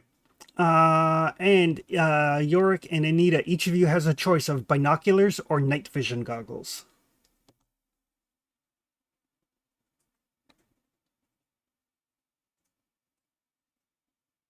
I think I'm gonna go with the night vision. It's a hard choice. Just so that we have both, I'll go with the binoculars. And I will note that by and large, this is the sort of game where gear actually does give you bonuses. So binoculars Yeah. actually do a thing. Night vision goggles actually do a thing. That's why I figured that having both in the group would be a good idea. Binoculars are under what? Observation gear. Okay. The ammo where? Your best bet for ammo is when you look at the weapon, the edit button, the one that looks like a little pen on a piece of paper, and then down at the very bottom of the weapon, right up, is a generate ammo button. Okay, great.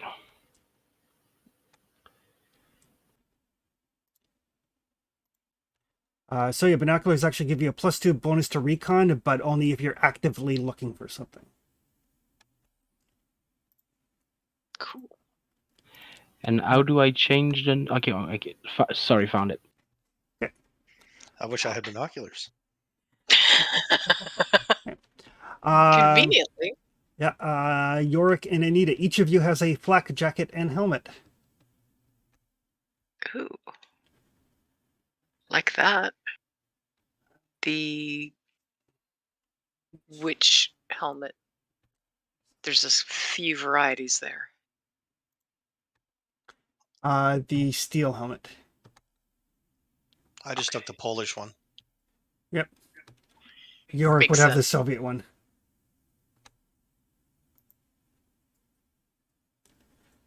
Is it still the Yeah. steel? Yours would be the Soviet SSH-68. They pretty much all have the same Okay, good. stats anyway. So, each of you has a knife.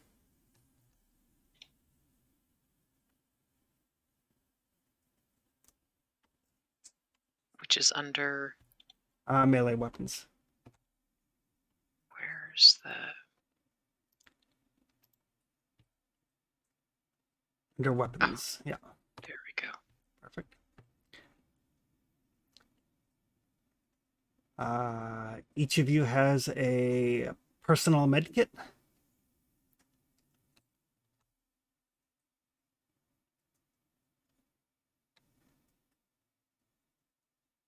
Okay. And each of you has a backpack. Good thing. But can you drive a yacht? I've even heard. Look at this rich No, guy but looking down on all of us. I can toss my stuff onto your yacht, That's right. you know, if it wasn't in California. We'll I get got it there. mixed up. We'll get there. Yeah, assuming California actually exists. That's true. And Yorick, you also have a man-pack radio. Exotic. Main pack. Yeah, man-pack radio. So we could talk to his commie friends. Mm-hmm.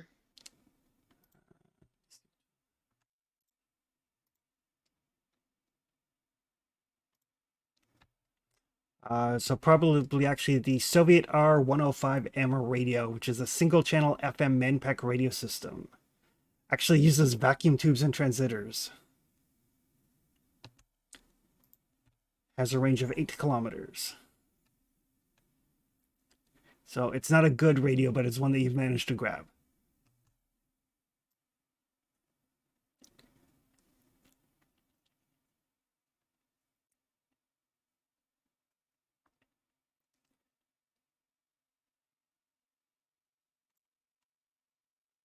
Oh, vacuum tubes.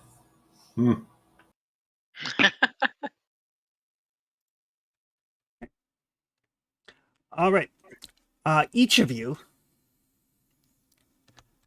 also has a D6 worth of food.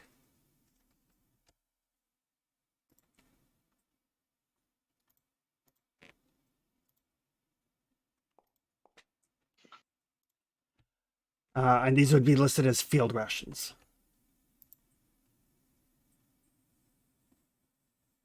So just stick that under gear, I assume. Yep. There's actually an item for it. Because it has a weight.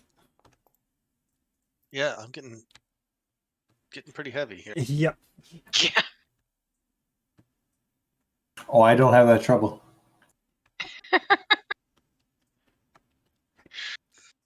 So that's what you have as basically these are like legitimate rations, so you don't have to worry about them spoiling or anything like that. You don't have to worry about cooking them. You don't have to worry about them making you sick. That's good. Each of you also has a D6 rations of fresh water.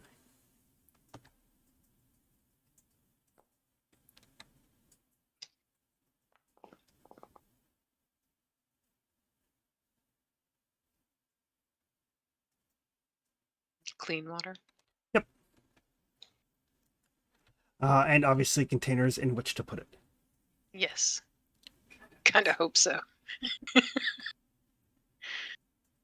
Or really big hands. I'm at 2 heavy. So you are encumbered. I am almost encumbered. So we'll get to encumbrance in a bit because there is still some more stuff. Excellent. It's that What about hazmat suit that's putting me over the top.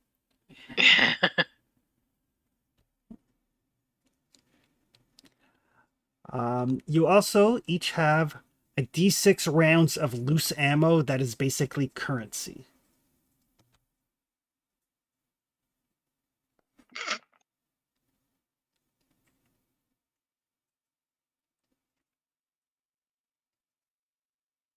Oh,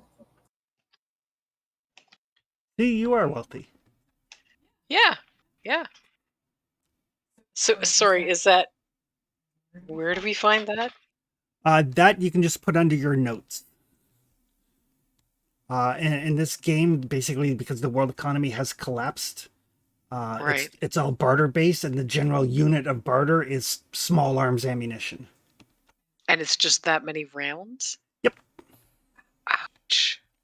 I mean, if you really need to buy something, you could go like, well, I got like 30 rounds for my my M16 here. Oh, These are basically just loose rounds that don't fit in your mags that you've got kicking around in your pocket. yeah, that's so bad. Just to give you guys an idea, like the rations that you're carrying, if you wanted to try to buy some, they cost 20. Holy. Might be worth it to go hungry a day. Well, yep, that's fine. We can look up the starvation. We'll see. Is there an item that exists already for loose ammo? Or There's not. Loose ammo doesn't really have weight, so you can just put it in like your notes section or wherever.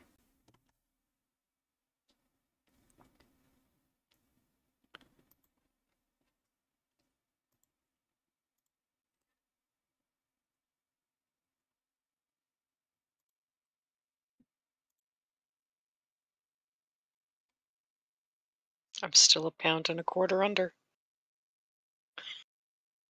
I guess I'm Canadian. I'm still a kilometer or a kilometer. a kilometer. Kilo. Yeah. Wow. I'm a 1.25 kilos over. Ah. I'm still under for now. You might have to carry some of my shit. Maybe. Where are you seeing the weight thing? Very bottom under One at the gear. very bottom. Oh, There's no, I'm 2 fine. lines. I'm fine. I'm a very poor rich kid. You can carry some of my water.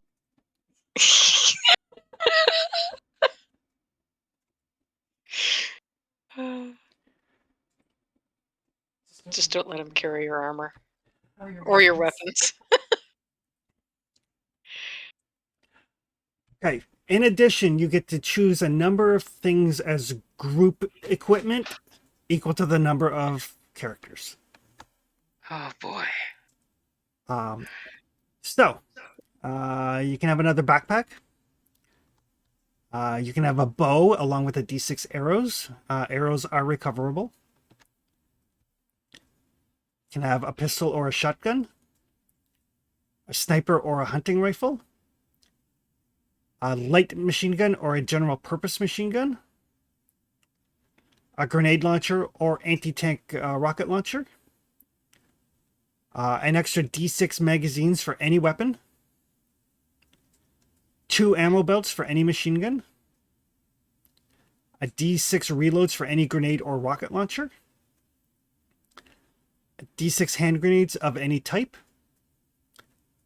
a dirt bike with half a tank of fuel, a basic toolkit, binoculars, D100 liters of fuel in jerry cans, D6 medkits, D6 food, or D6 water. You guys get to choose 4 things off that list. You cannot choose the same thing more than once. There's no shelter in that at all. Can one of the medkits be like a doctor's medkit? They are specifically personal medkits.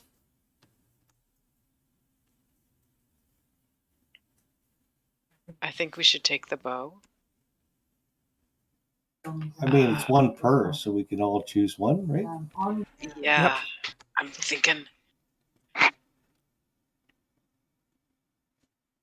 I'm tempted by the rocket launcher anti-tank thing, but that's because I'm really into heavy weapons. So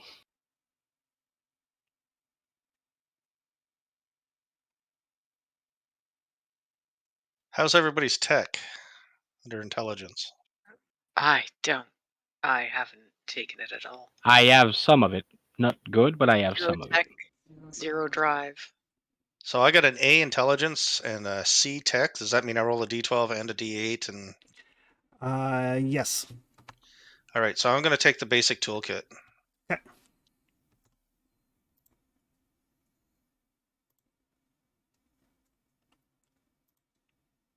I'm gonna take the sniper rifle.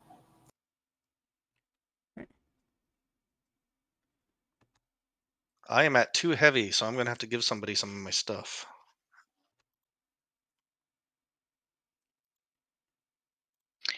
Is there like a way to put stuff in your backpack? Because I see there are 2 lines. Give me one One second. says combat gear and the other one says backpack. Yep, I'll figure that out for you in a second. Tony, you got the sniper rifle and 3 reloads. Surrounded by. Okay. You gotta add that. Do you want me to? You can. It would be. It'll be a U.S. military one. The M40A3.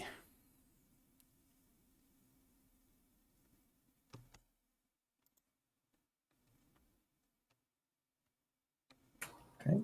And 43 and 3 reloads. 3 reloads. And Anita, you're taking the bow?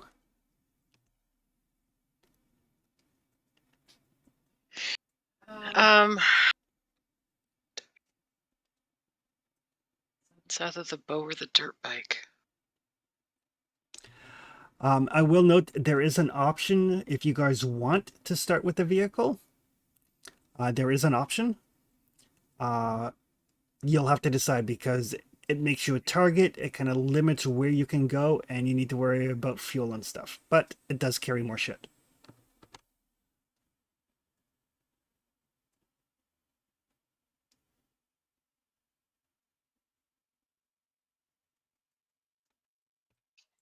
Anybody here besides Tony ever been in the military? What's the right move, Tony? We want a truck. Yeah. I like the idea of having a truck, even if it's make us a target. Yeah, I am way so over do I. my.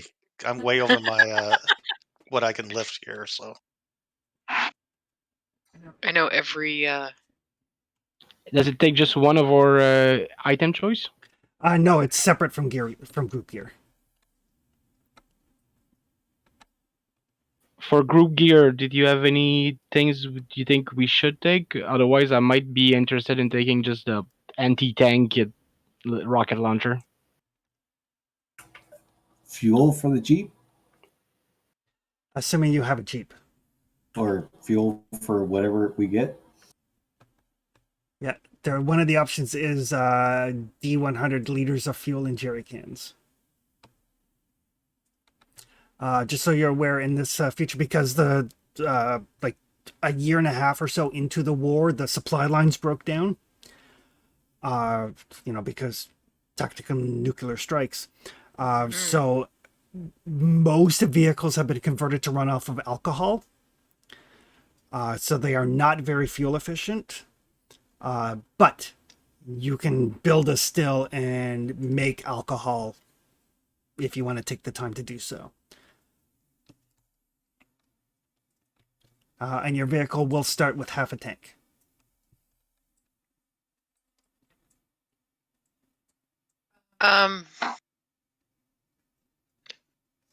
It says any bow, so I'd be able to take the crossbow. Yep. And when it says damage and crit, all right. When I'm looking at the stats, what do they? Okay. So when you hit your target, you're going to do damage equal to the damage rating of the weapon, plus 1 more for every additional success past 1 you roll on the hit. The crit is after you penetrate armor. If you do the crit number or more in damage, you inflict a critical hit.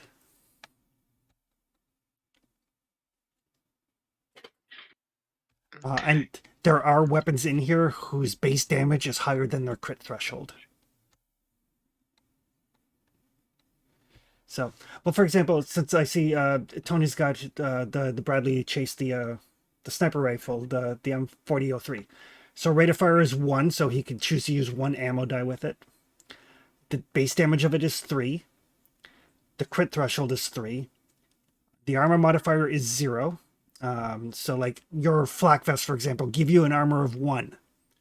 So if he was to shoot you in the chest, 1 damage would come off, and then the rest would penetrate through. And a range of 12 is in hexes, and hexes are 10 meters in combat. Crap. Okay. So you got a range of about 120 meters. And that's the short range.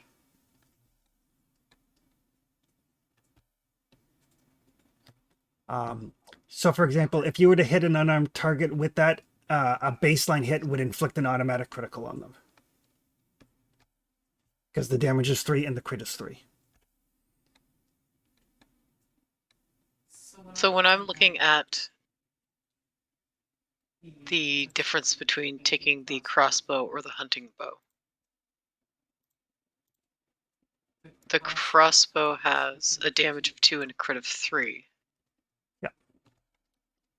The hunting bow has a damage of 1 and a crit of 2. Yep. Another big difference, though, you'll notice the hunting bow, the armor is +1. Yep. What does that mean? So that's how much it modifies the armor of the target that you're hitting. So like if somebody was to shoot you in the torso with a hunting bow, your 1 armor gets bumped up to 2 armor because the bow is not designed to penetrate armor. Okay, so the crossbow would definitely be the better choice. Yep. The crossbow is better at penetrating armor, but its crit rating is a little bit higher, but it does more damage, so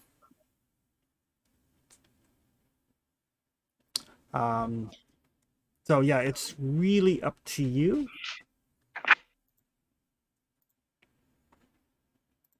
And the improvised bow is the worst of each. Yeah. But the improvised bow can be jury rigged, which means you could build one. Yeah, I think I'd rather start with the crossbow. Okay. Or see, the crossbow I like just because you can retrieve your ammo. And Because it's either it's quiet too. it's quiet, yeah. And could probably use it for hunting. Should be able to. It's either that or the fuel, but I don't think the fuel. I think we'd be better off finding it. Something to So, remember as yeah. well is fuel is heavy and fuel is explosive. Yeah.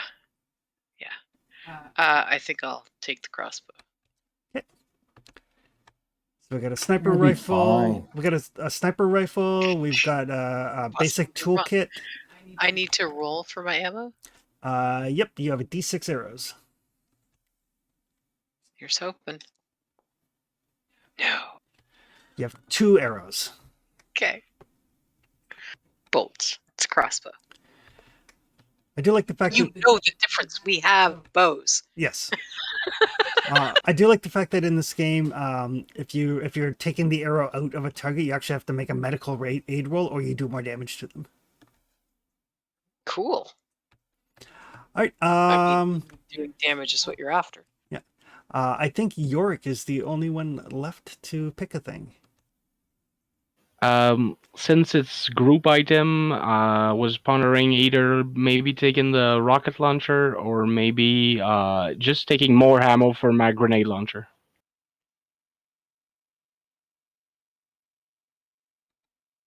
What do you guys think?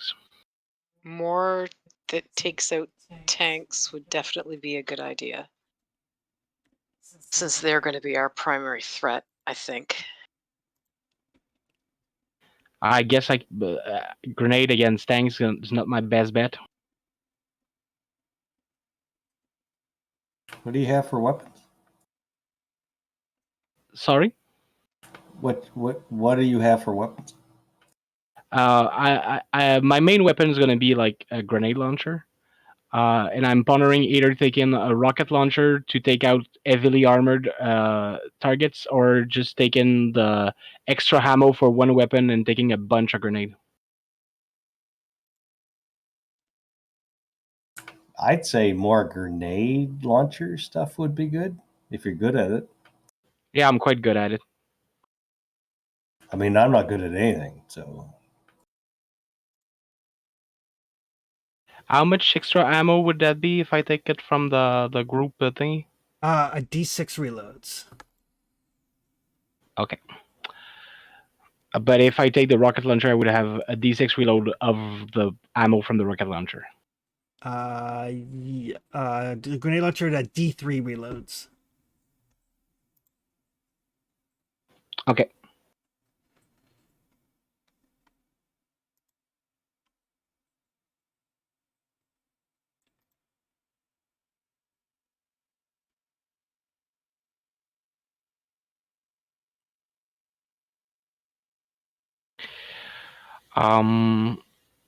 Okay, I'm gonna take the more grenade.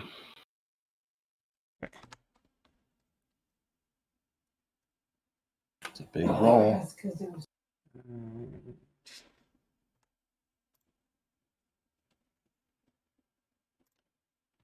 There we go. So I will have 8 ammo of. From what I found in the book, it's 3 for 29 millimeters. Okay. That would be for the.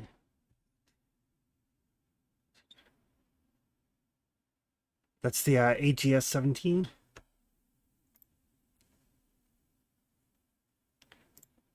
Yeah, that's what I think. Uh, The AGS 17 is the one that fits in the book to be the grenade launcher. Yeah. Actually, it would be the GP25 that you have, because it's specifically a rifle-mounted grenade launcher that you have. Okay. I'm gonna switch that. Yeah. So it's a 40 millimeter grenade launcher.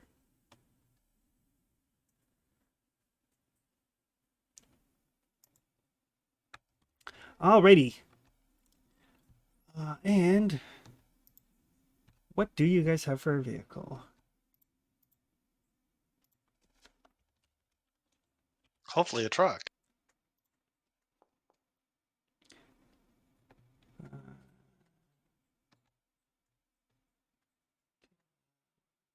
You have a Jeep. That'll do. Tony, you writing that one down? Yep. They have small sailing boats. I mean, I'm good at sailing.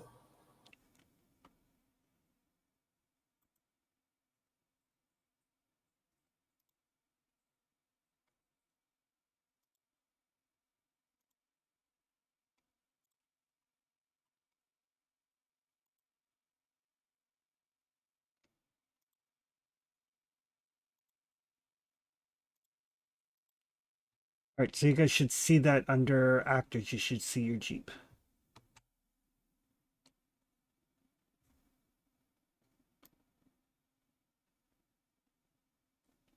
Nope. No. Oh, give me a sec. Yep.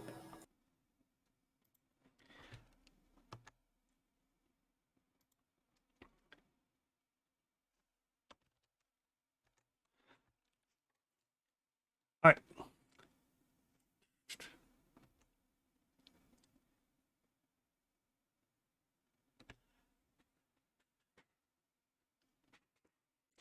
Conveniently, it takes a crew of 1 and passengers of 3. Nice. That is convenient. And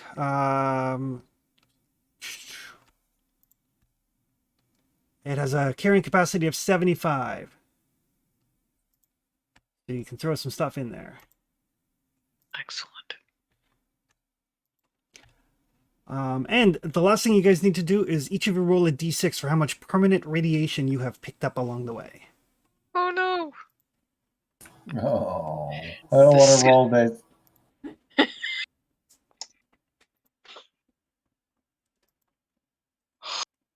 Sorry, what was that? I missed that. Permanent radiation that we've picked up. And what am I rolling? 1d6. Oh boy. Oh boy. Oh. Ouch. Where does that go? So on your combat tab, Uh-huh. you'll see down the bottom radiation, temporary and permanent. Yep. So I put down 5 permanent, huh? Yep. And you have the rat suit. Well, that's why I have a rat suit. Pity you didn't pick it up sooner. I didn't always have a rat suit. Obviously. So I'll go over like one quick thing and then we'll do a bio break because I have to go pee. So on your gear, you'll notice there's a little star for stuff that's equipped. Yes. There's a little suitcase for stuff that's stored. Oh, that's how you can put it in your backpack. So you can carry up to a number of kilos of things equal to your strength die type. Sorry, I'm looking for this icon. Where is this? On your gear, your gear tab. Yeah, I'm looking at gear. Okay, when you go to like field rations, when you go all the way to the right, Yeah. there's the weight. Oh, I see what you mean. bar. So I can start putting some of that shit into my backpack. Right. You can carry so you can carry combat ready, easy to get, a number of things equal to your strength die type. So a 12, a 10, an 8, a 6, whichever it is. Yeah, it'll Okay, show so you an down 8. the bottom here. Okay. You can carry the same amount of stuff in your backpack. All right, so I'm gonna start putting shit in my backpack. And you'll Yeah, notice you actually have 2 encumbrance bars. Yep. Yeah. So if I have a for strength, I can keep 12 item ready and 12 item in the backpack.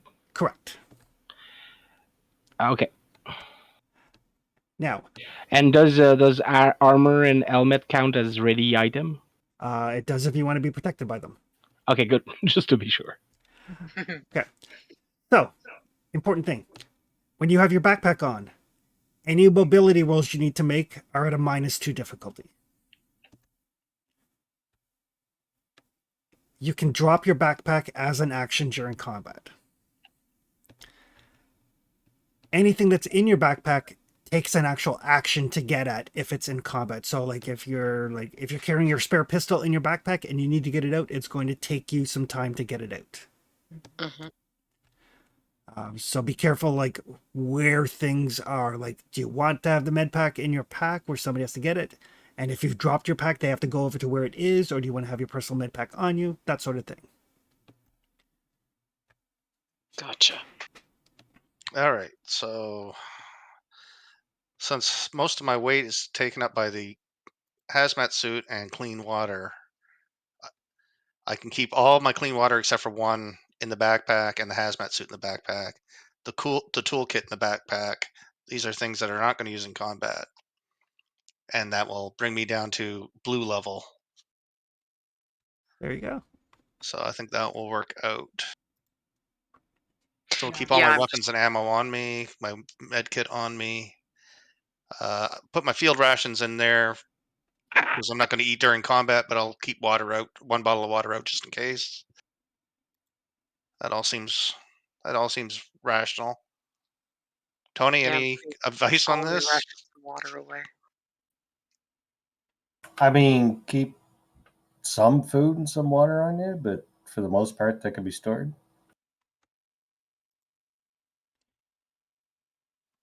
One of each, just in case.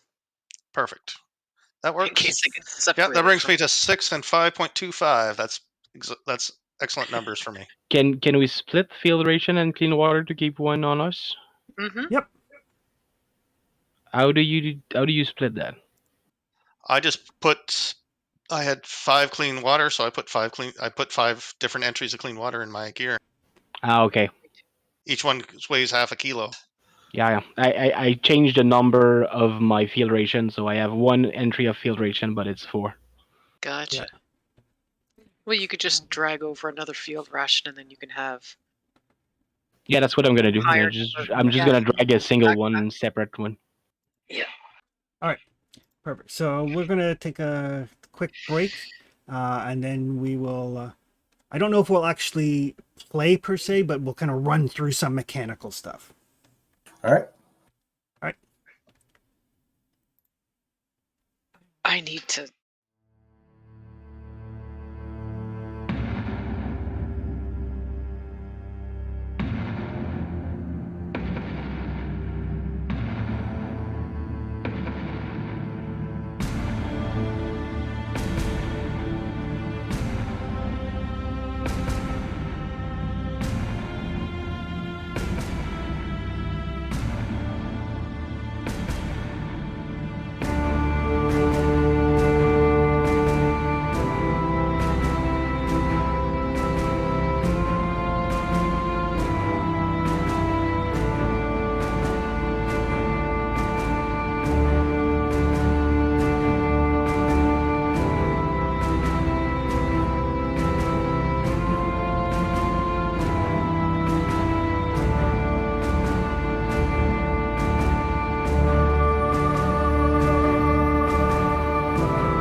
I'm back.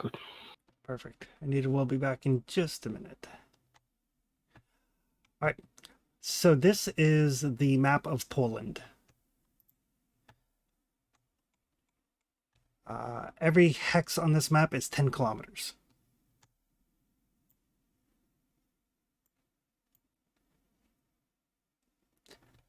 So as you can see, it is large.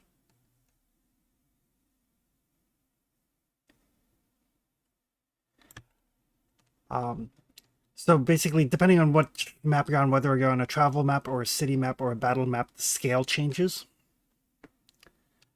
This is all stuff I can run over with Anita later on. We're not seeing that on Foundry. Yeah, I just hit refresh. It's still not there. Oh, There we go. It'll be easier if I actually move you guys to the right map. It always does. I once did half a session doing that. Yep.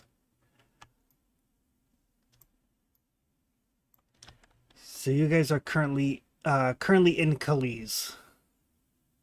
I think we need a token.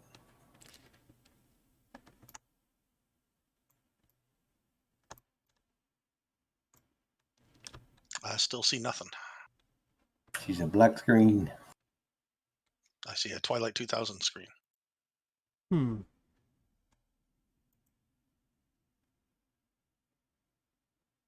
Wait 1 sec.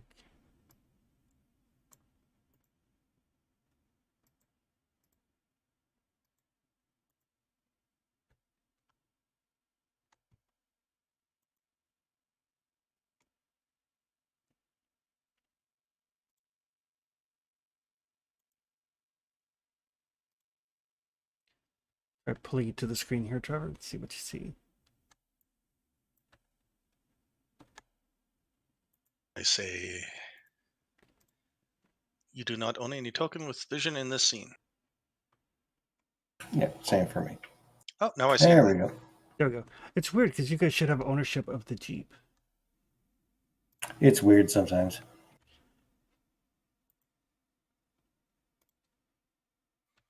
All players are owners. Where's the Jeep? Kalitsk. So on this map, every hex is 10 kilometers.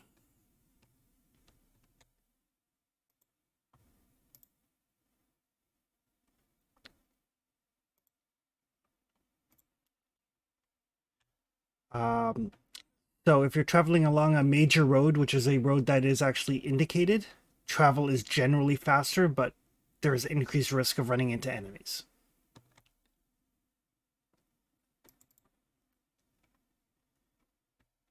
So for example, if you guys wanted to take the road towards Slerdaz, that is a major road. If you have a Jeep, you can go off-road. Off-road will eat up your fuel.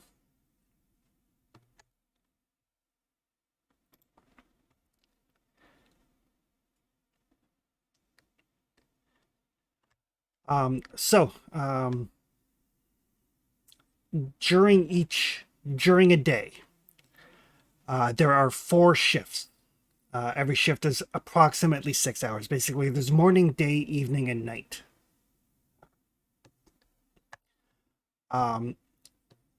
During each shift, you will decide what you're doing during that shift. There is a list if you go under the rules on the travel section. Travel rules are there. So basically, you can march. The important thing is you cannot perform more than one task during the same shift, and that includes marching, unless one person can keep watch while you're marching.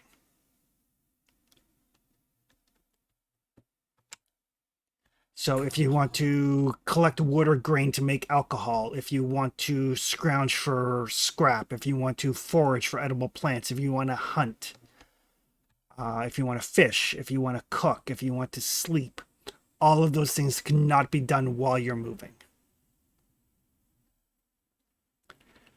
The only exception is you can sleep and you can rest in a moving vehicle as long as you are not the one driving or keeping watch.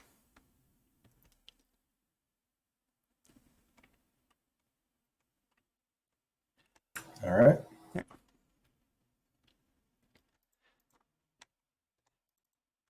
Your Jeep has a travel speed of 10 and an off-road speed of 6. So your Jeep can actually move 10 hexes per shift.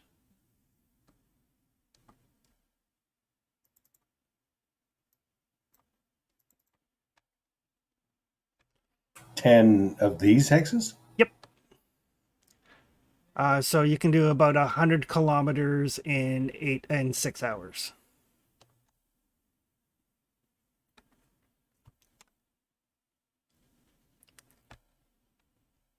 Okay, yeah, I'll get you. Okay. At the start of every shift that you're driving, you have to make a driving roll modified by the terrain. If you change into a new terrain type, you have to make an additional roll. If you fail that roll, then we roll on the mishap table. How's your driving, guys? I can drive. Ish. I got a B in agility and a C in drive. So that's an ish. You also have a fuel capacity. So currently you have 32 fuel. Your fuel consumption is 2, so it uses 2 fuel for every hex you go. Doubled because it's alcohol. And then if you go off-road, it's doubled again. Oh, shit.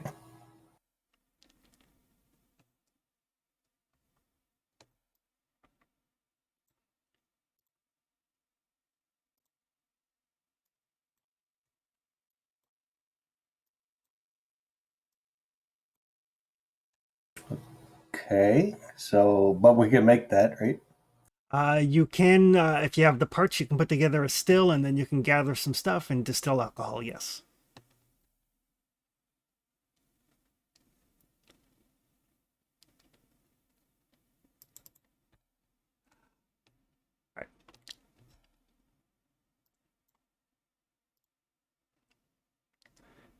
So basically, what we'll do probably once Anita gets back, we'll kind of run through a day so you guys can kind of see what the flow is like.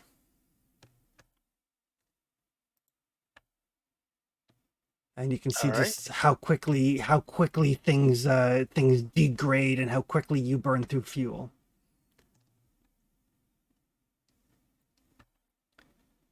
And then how long it takes to actually distill alcohol.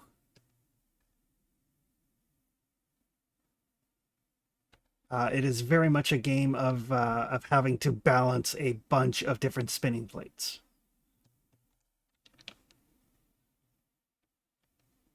Oh, it really is, isn't it? Okay, so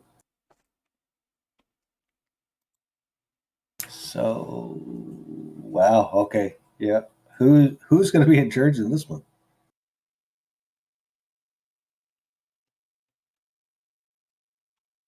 Yorick, aren't you the captain?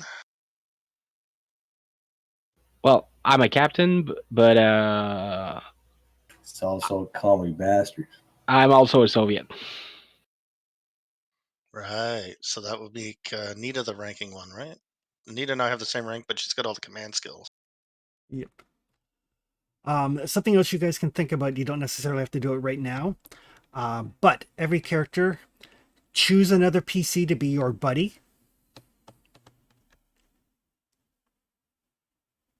Sorry? Everybody is going to have to choose somebody to be their buddy, the person that you will basically risk your life for.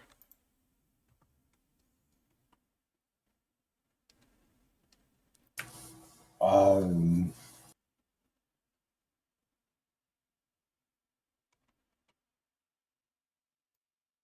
well, I guess whoever goes first wins, right? So I'm gonna go with Yorick as my buddy. Okay. That makes Nita and I. Yep. Anita, do you have a character yet? Character name? Anita is not back yet.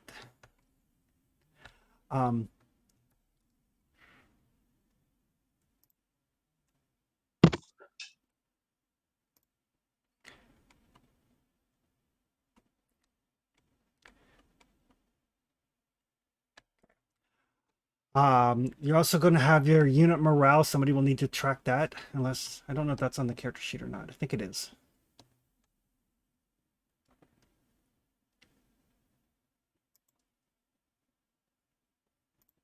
Yep, it's under coolness under fire. Perfect. So, your unit morale is equal to the highest command skill in your group.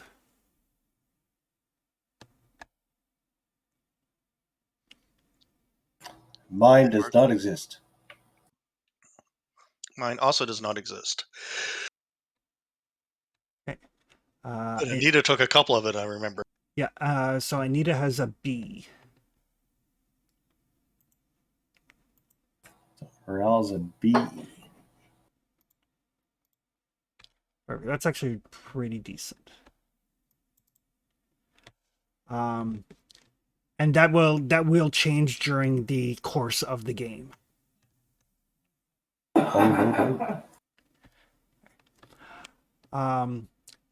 Everybody will also need to decide on a moral code they have.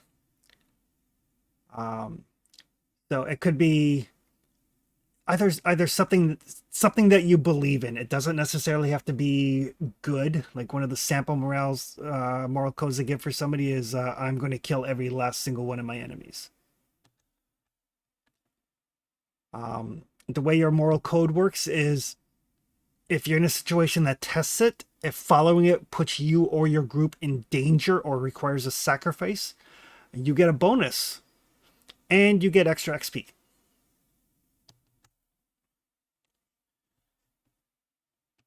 So like an example could be like you have an obligation to help those who are worse off than yourself.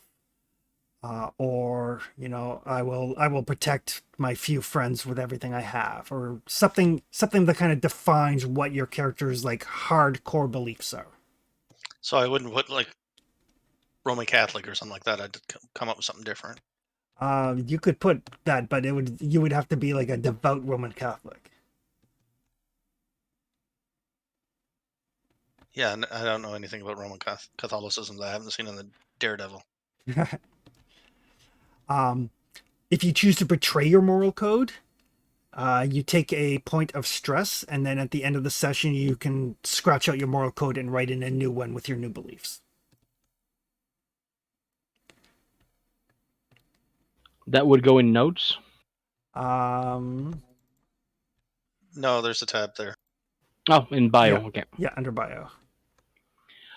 Tony, what was the name of your character? I'm going with Bradley. I'm gonna put you in my buddy. Oh yeah, you're my buddy. Like your buddies don't necessarily have to be mutual, right? Like somebody might consider you their buddy, but you might be like, I really like that guy better. And you can change this. You know, it doesn't have to stay the same from session to session. You can change it around if you feel like, you know, I've gotten closer to this character or that character. So if you risk your life for your buddy or make a sacrifice for them, you get a modifier to the skill and get bonus XP.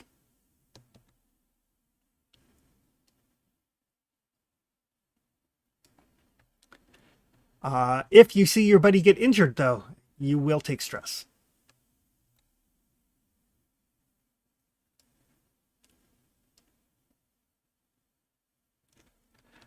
And every character also has a big dream, a goal they're working for. Like surviving is not enough. Eventually, you'll just be like, I can't go on. Your big dream is what keeps you going on. So it could be something like for Bradley, for example, it could be like, I dream about getting back to my yacht. When you take concrete action to get closer to your big dream, you'll get extra XP.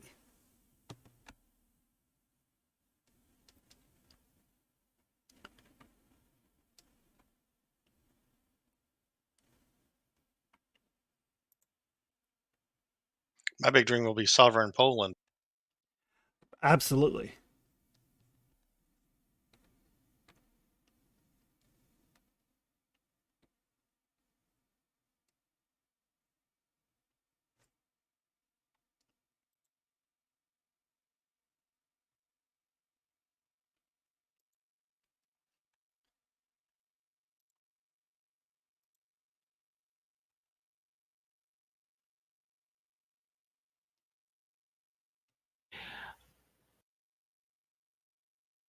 I'm going to take Polish patriotism as moral code. Sure.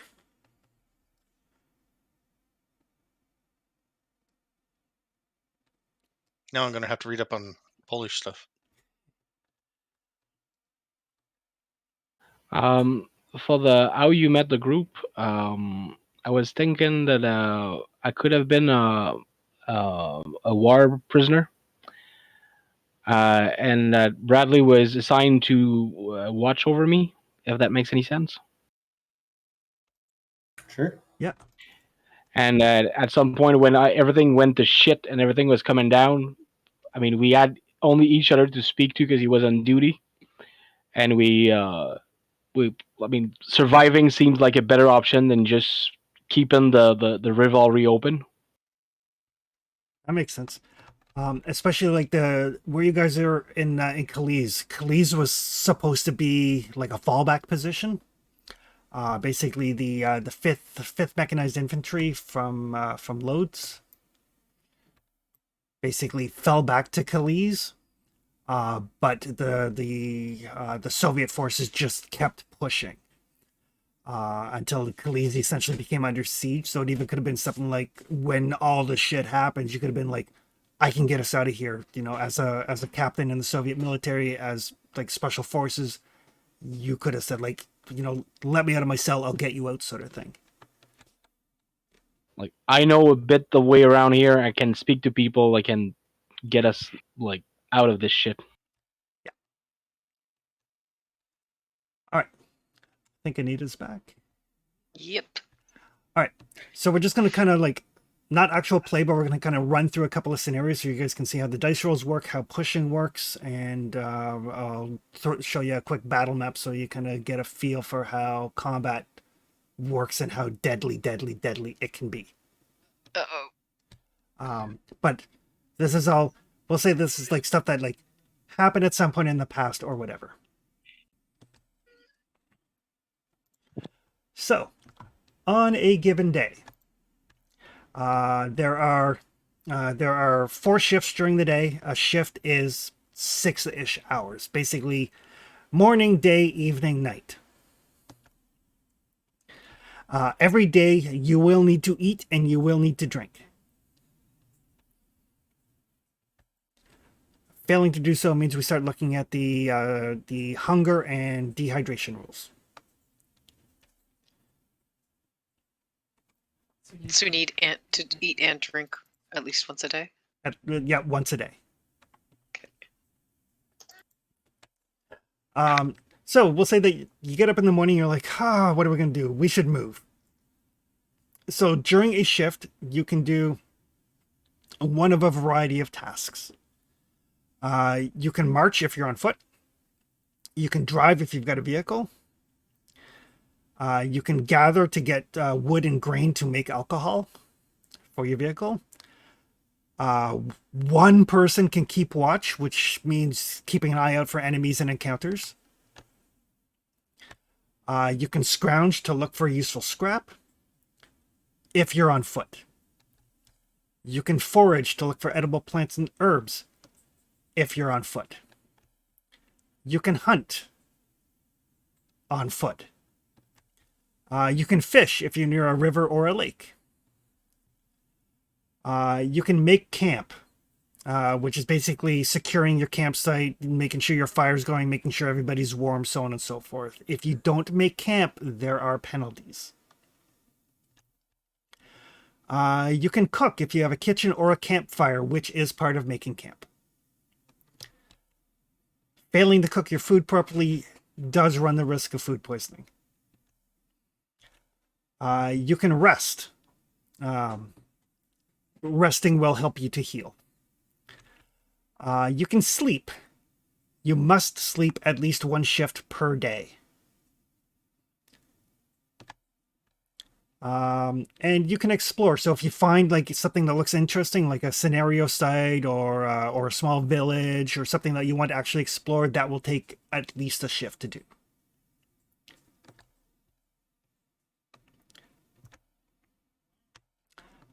You cannot do more than one of these things at a time. So like if the decision is Like if Tony's like, I'll drive the vehicle, he cannot also keep watch.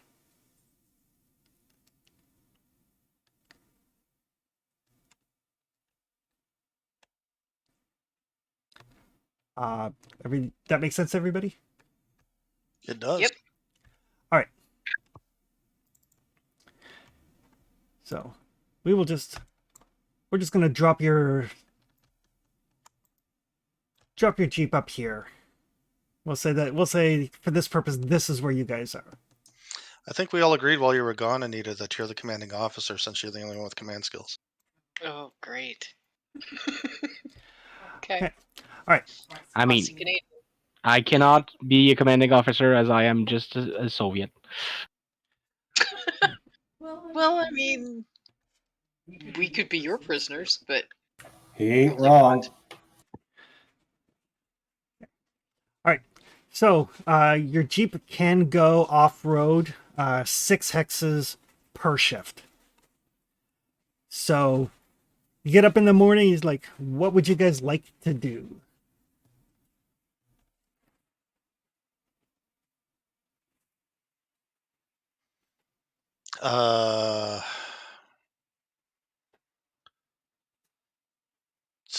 Foraging and scrounging should be, and hunting would be paramount, wouldn't it? Or should we make a camp first? And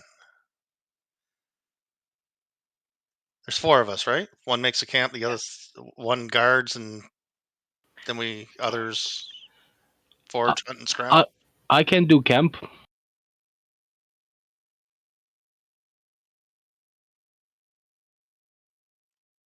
Okay. So, and again, this is just so you guys see how the dice rolling go. Yep, I got quartermaster that gives me a bonus in survival when I'm making camp.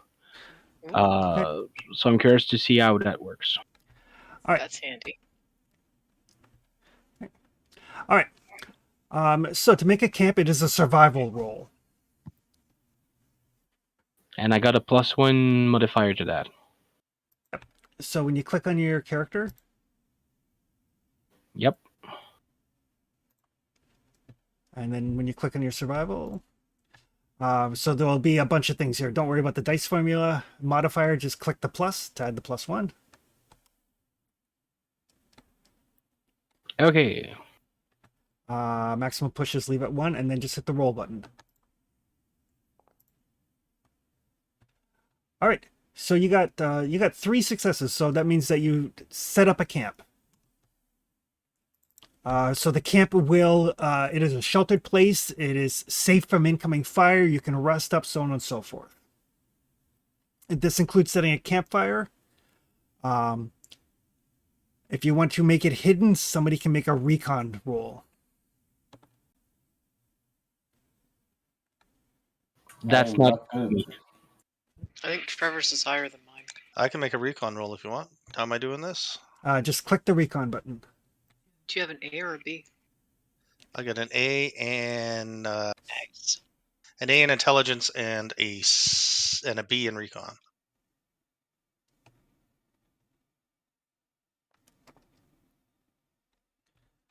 All right. So you would just note down someplace that you got 1 success. So basically, that will come into play if there's any encounters or anything like that.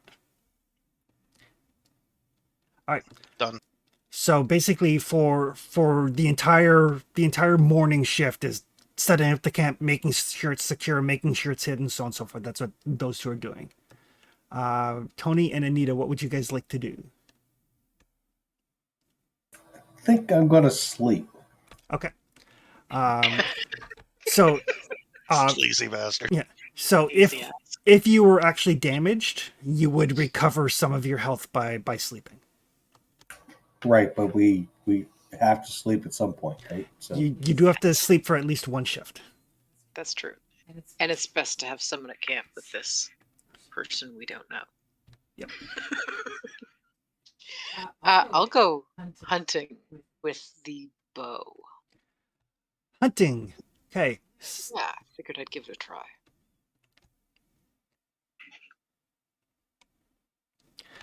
Okay. All right. So it is a survival roll modified by the type of terrain.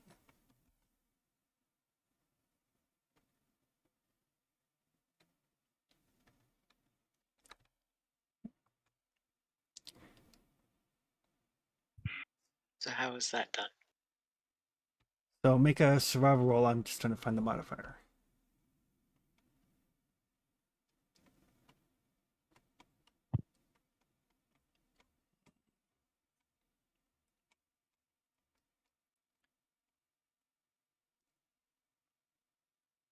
There we go. So you guys are currently in open terrain. So +1 modifier for hunting. So survival, and then add +1 as a modifier. Okay. What does add a hit die mean? That's for location. Okay. All right. So you got 2 successes on hunting. Why is everything coming up under Jeep? Because Jeep is the token that's on the map right now. Gotcha. Okay. So you get to track several animals. So roll 2d6 for me. Okay.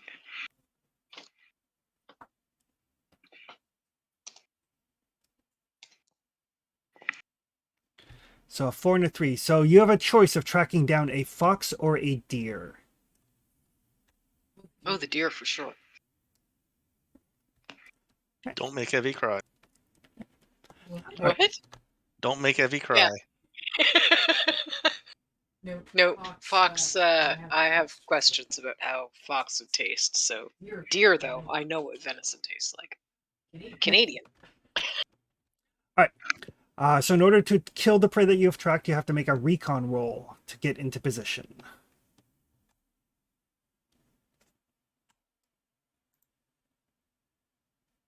Any modifiers on that? It depends on how close to it you want to get. Well, I'm only using the crossbow. Oh, yeah, okay.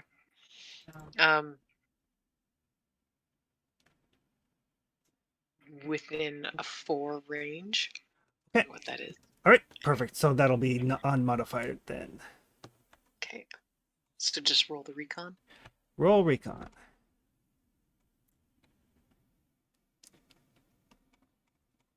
Oh, you got a success.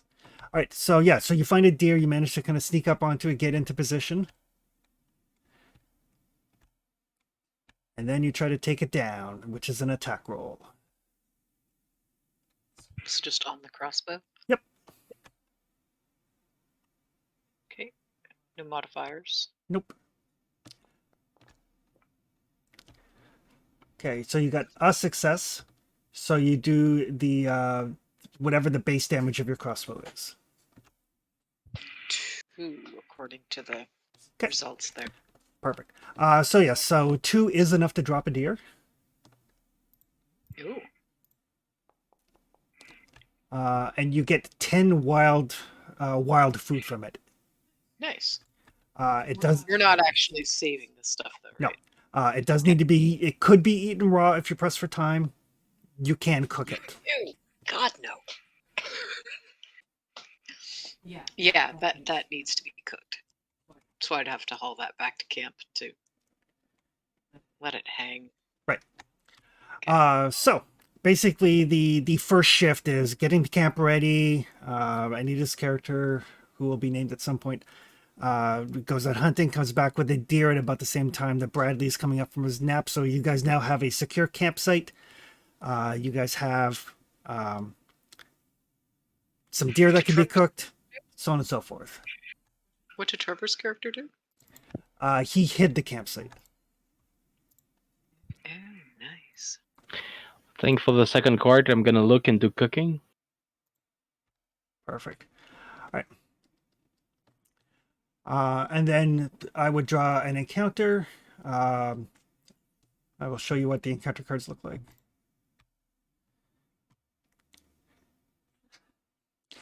Uh-oh. So what the symbols mean, the clubs and the 7 is basically kind of like what type of encounter it is. The little tree icon means it's an encounter that happens if you're not on a road. The sun icon means it happens if it's daytime. And then the campfire icon means it's something that could happen while you're stationary. So if you meet those 2 criteria, if it's off-road during the day, then this encounter happens. So this is something that you guys could have encountered. But if you were like on the road, you wouldn't encounter this. If it was nighttime, you wouldn't have encountered this. Both of those symbols have to match in order for the encounter to trigger. Okay. So every time That's I draw, neat. so it doesn't mean there's an encounter every time I draw a card, but I do draw a card every shift. Oh, there's more random. More random. Oh, that's a lot of cards. It's basically 4 cards a day. So, if this encounter happened, then like while Anita was out hunting, she could have encountered these hunters who had downed a moose, and we would play out the encounter. The fact that it's clubs means they're not necessarily aggressive, but they are going to protect their kill. So where she brought down a deer, she's probably not eager to antagonize them. But had she not brought down the deer, the moose is a lot of food. Yeah. What does the number PC -1? So that means there's 3 of them? Yeah, that would mean that there would be 3 hunters. So that's basically, that is how a shift goes. So like your next shift, you decide, are we going to cook this meat? Are we going to get on the road? So on and so forth. Okay, getcha. Assuming you decide to get on the road, at the start of the shift, whoever's driving makes a drive roll.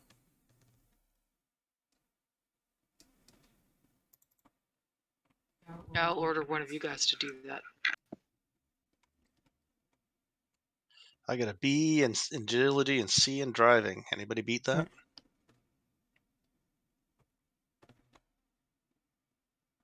Yep. Okay. And there's a +1 modifier for being in open terrain. All right, Tony, make the roll. So that is a failure, which means we would roll on the vehicle mishap table. You do have the option to push the roll, which would mean you're going to roll everything that's not a success and not a 1. If you push it and those dice come up a 1, you're going to damage your vehicle. Good thing we've got somebody with a toolkit. You have a toolkit, but you have no parts. Oh yeah, that's true too. Yeah, I don't think we'll push. See what happens to it.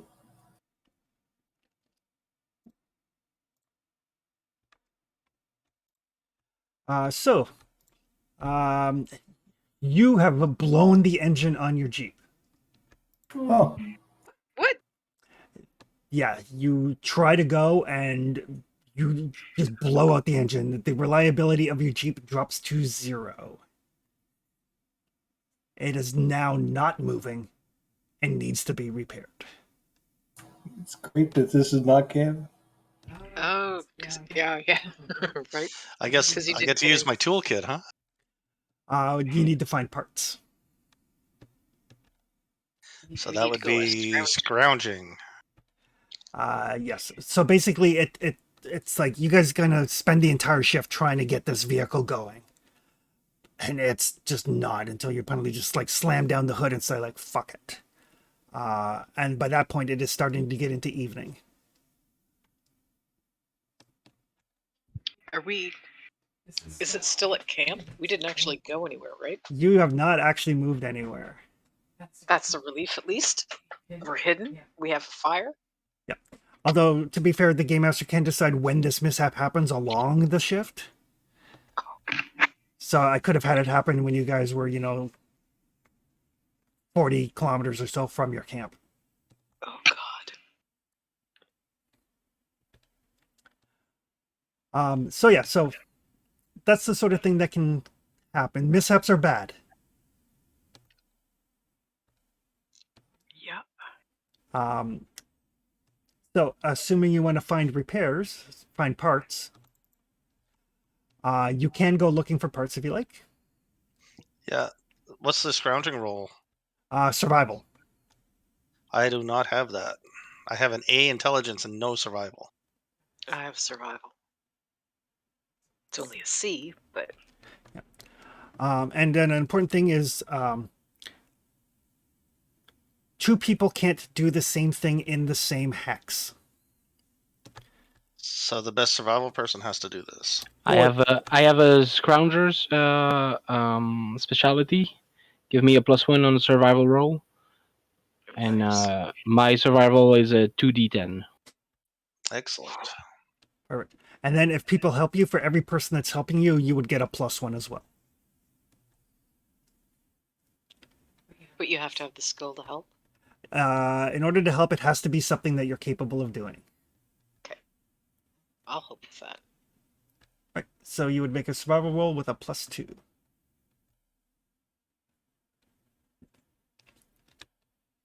But this is where it gets to the point, like, two people are out scrounging now, which leaves two people at the camp. So depending what the encounter is. Can I try to hide the camp a little better? No, the camp is as hidden as it's going to be.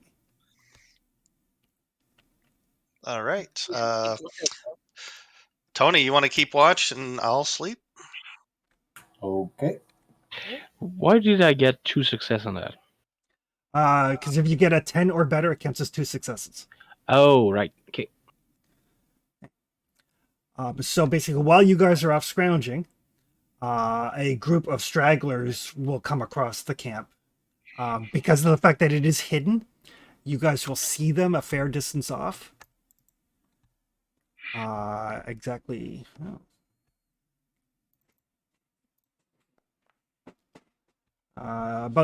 About 20 meters or so. Like they're close to your camp, but not super close. They don't seem to have spotted it. But Trevor would notice that they are in fact Polish and they look starving. Fortunately, we have a deer. And there's like only a couple of them. So again, it's one of those things like, you know, you guys have some food. Do you offer them food? Do you invite them in? Are they actually stragglers? You're not entirely sure. So, Well, it's a good thing I have interrogation. so in a nutshell, that's basically how a day would go. Yeah, I like it. Obviously, like as you start to explore the map and you find like a scenario site, it'll be much more involved. Scenario sites are special locations that have like kind of things going on in them.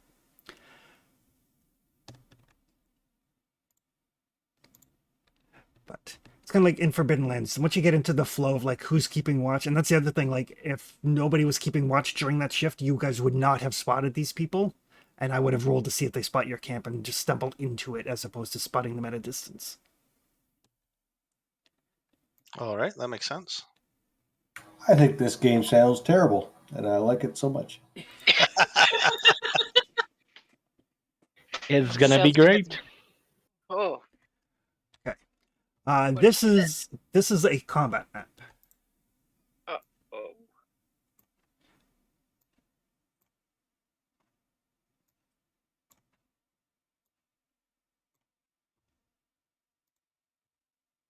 I like the map.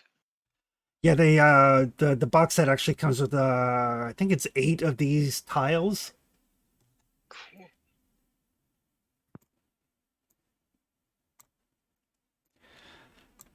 So we'll say at some other point you guys are exploring, you know, the kind of like ruins of the recent ruins of a town. There's some flame going along, there's some smoke going on, so on and so forth. And you spot a group of marauders. On a combat map, each hex is 10 meters.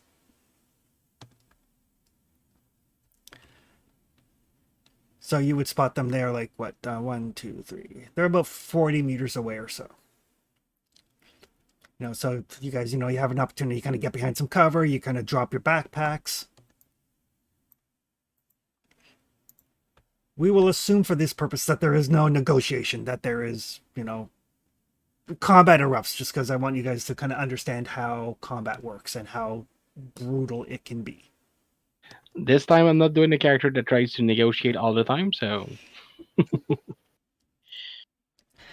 Okay. So you're going to roll initiative. If you click the little die icon by your character, that'll roll it for you. Die icon by my character. Up at the top, Up at the top. there's hooded figures. That's us. Yep. Boris.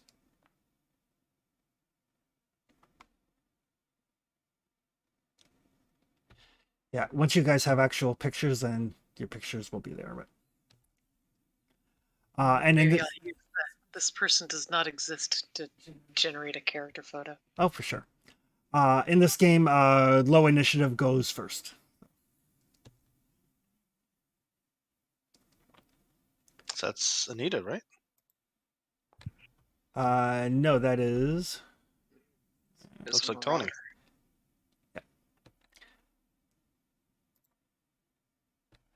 So Tony and one of the Marauders would go at the same time.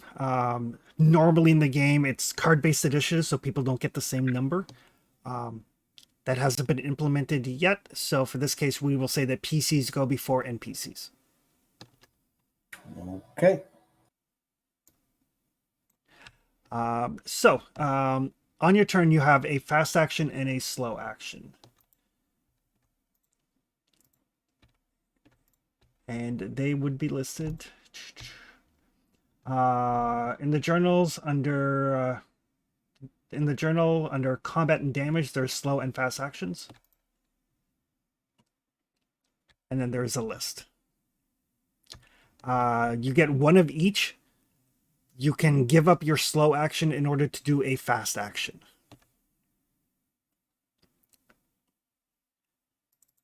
And moving is, you can move 2 hexes, and you can choose to make a mobility roll to move further if you wish.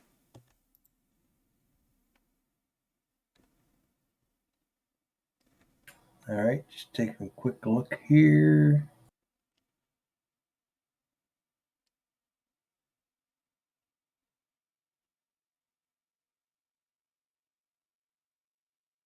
It's a big list.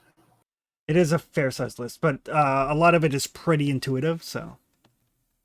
So I can move 2 hexes. Yep, you can move 2 hexes as a fast action. Where are we on this map? I don't see us. Are we the white guys? Yep. Yep, we're the 4 little white hooded folk. And where are they? I think they're the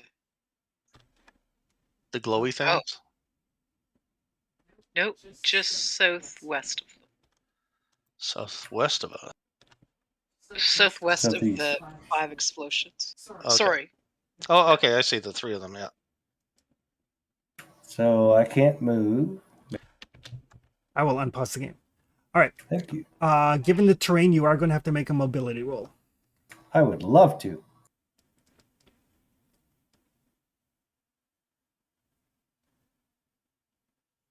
Just straight mobility. Yep.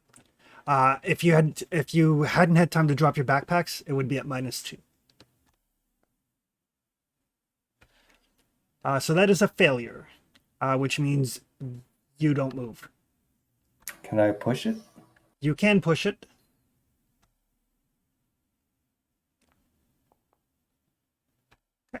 So you will take 1 damage, which I think it auto calculates. I'm not entirely sure. And you try to scrabble over that rubble, but you just can't. That takes your fast action. You still have your slow action. You can go 1 hex over this? You can go 2 hexes and more if you make a mobility roll. Okay. I don't want to be here. I think pretty much everyone is saying that. What are these craters? Yes. They are artillery shell craters. Can I use a slow action to move? You can, yeah. You can downgrade your slow action to a fast action if you like. I'm jumping in here. Okay. So you can get in there. You don't have an action left to actually take cover behind it, but you can drop prone for free if you like. I would like to do that. Okay.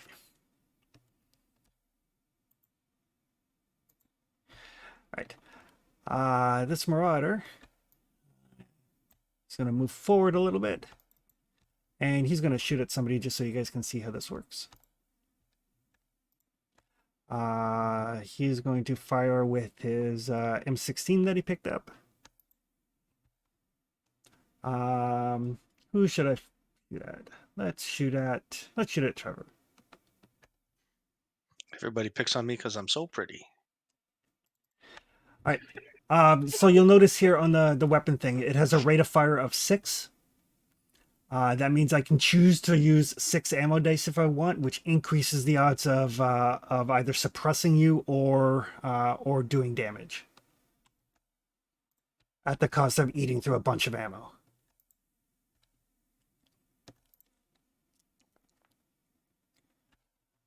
All right.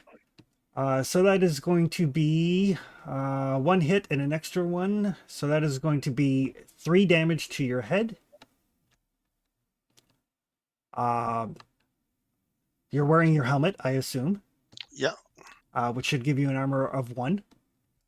So it's 2 damage to my head. So that is 2 damage to your head. And where do I put that? Just your health at the top. Yeah. If you left click it adds, and if you right click it subtracts. So I'm taking 2? Yep. In hit capacity. Yep. Ouch. And the crit rating on the weapon is 3, so you do not take a crit to the head. Okay. And your helmet is still functional. Nice.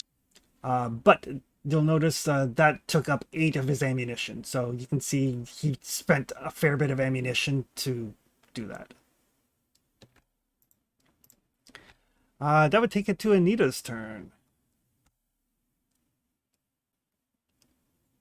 Okay, well, let me get my fast and slow here.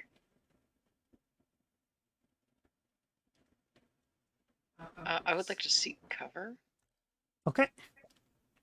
as a fast action. Okay. So yeah, so you like just kind of like duck behind some of the rubble and stuff like that. When you're seeking cover, are you going for full cover, which blocks all of you, or partial cover, which leaves your head and arms exposed? I think partial cover should be fine. Okay. Because I want to shoot as well. Okay.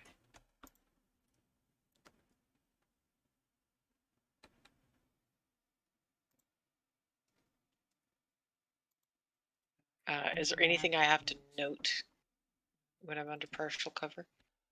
There are, like, if we were playing at the tabletop, there's actually little cover tokens I can drop. Okay. But there's no condition or anything. Because I see we have starving, sleep deprived, dehydrated, and hypothermic. There are little condition tokens that I can set on you, so. Okay. All right. So I would like to shoot the guy who just shot at my guy. Who shot at Trevor. Not sure which of them it was. It was the guy that moved forward. I separated him out so you guys knew who he was. Oh yes, we're buddies. You were away when we did that. We were buddies.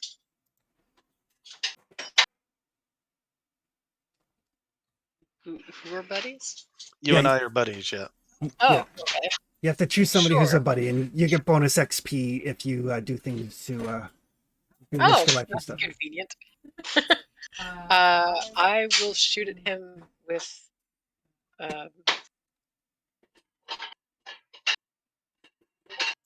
Is there a penalty, Night Tony? Is there a penalty because he's only 3 hexes away? Nope. Okay. I'll shoot him with my M16 then. Okay. So basically, if you're firing and you don't take an action, a fast action to kind of aim, you're going to be at a -2. Okay, I'll shoot at him anyway. Okay. So click your weapon. Yep. I'm not using any extra bullets. I do have rifleman. Okay. Gives you a +1. Yep. I clicked that on my little attack screen.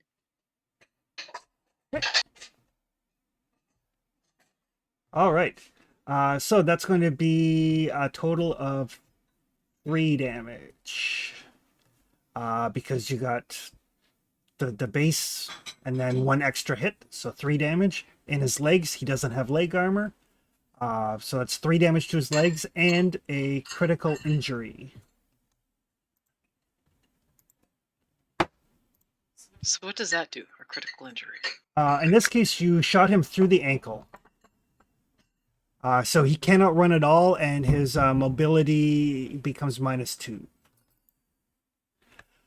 So he like you'll shoot him and bullet catches him in the ankle, blood sprays everywhere, he like drops prone.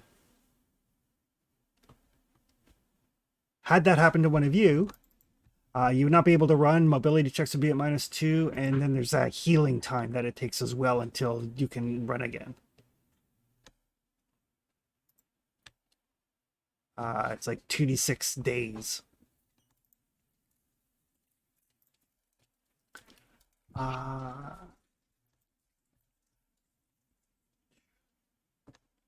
Martyr here, he's just going to aim. He's going to shoot at Anita. We'll say that you shot his buddy. So he's going to go all out. Bunch of ammo. Ooh. That is a lot of ammo. But only base damage. So you're going to take 2 damage to your legs. But you have cover there. So your cover protects you. Excellent. That's why cover is important. But yes, that's when you see a lot of dice fall, it's bad. This guy.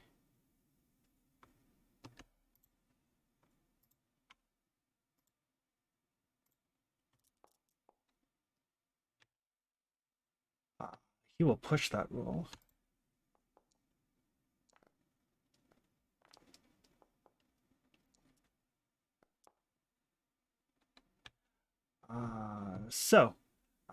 He does suppress you. It spends 21 ammo to do it. His weapon jams. His weapon's fucked. But because you are suppressed, you need to make a coolness under fire roll. Okay. So what do I do for that? Under combat, coolness under fire. Oh, okay.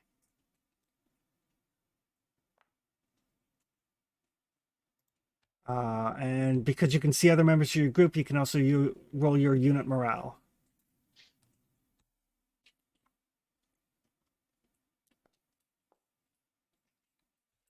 There we go. So you can push that roll if you like. Yeah, I probably should. I don't want my unit getting all fritzed. So what do I roll for that? Oh, never mind. I see the push. Oh.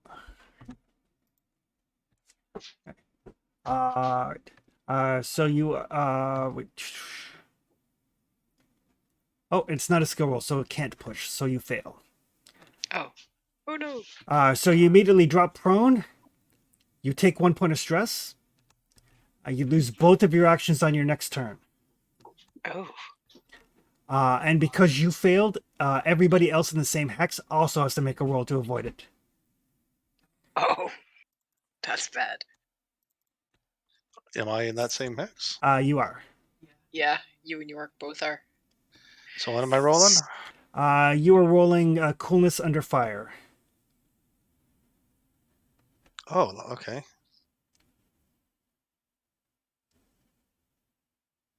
Whew, Okay. You are fine.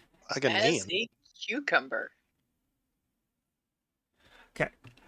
So he fires back. Bullets fly everywhere. Don't actually do any damage to Anita's character, but because of the amount of fire, she like panics and kind of like drops to the ground. The rest of you, you momentarily, but you manage to hold on. Which would take us to Trevor's turn. Trevor would like to make a run behind this. Looks like 2 hexes. Okay. So that'll be a mobility roll to move over the rubble. All right, so I might have to move back here. Mobility, where's that? Under agility. I don't have it. Well, if you roll it, then it's just your flat agility.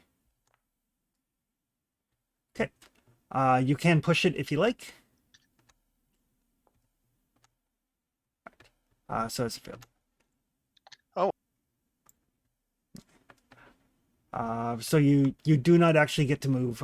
You try, much like Tony's character, you try, but that rubble is just, you're not used to it. And I can't throw a hand grenade that far, huh? What is the range on a hand grenade? May as well use some explosives. Frag grenade range is 3. I can hit 1 guy. Yep. So yeah, you could throw it at him if you liked. I would like to. All right. So you do need to pull the pin, which is a fast action. So you would throw it on your next action. All right, let's pull the pin. Because you tried to move, figured you couldn't. Get ready, throw it. There you go. And that would bring us to Yorick. I would like to try to use my grenade launcher to target the area where the 2 guys are. Okay. Because I figured it's something I'm going to do a couple of times. I want to get the feelings of how it works. Yep.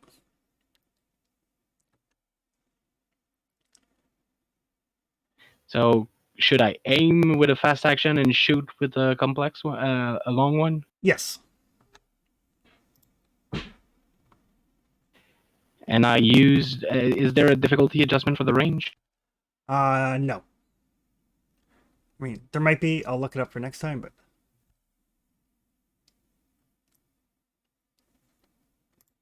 Sorry? I don't believe there is. I think they're well within your short range. Okay. My short range is 4. Yep, they're 4 away. So I just click on the gun. Click on the gun. Yep. Then click attack.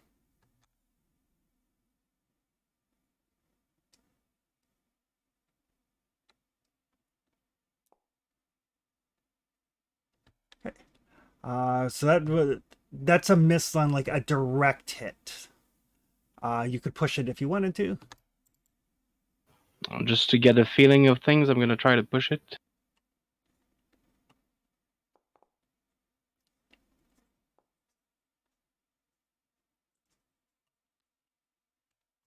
Oh, ooh, that is 4 hits. So that's going to be a total of 6 damage, and an automatic crit to his head. Oh, that guy's going down. Is the underbarrel grenade launcher affecting more than one person, or shooting at one guy? Yep. Basically, you hit the guy, and he takes the direct damage, and then there's an explosive effect. Okay. So the critical on that is brains blown out. Instant death. Oh. And then, because it explodes,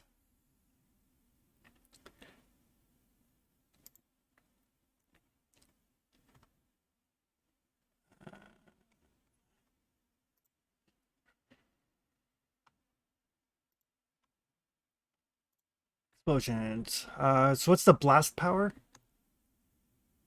Blast is D. D. Okay, so that roll 2d6.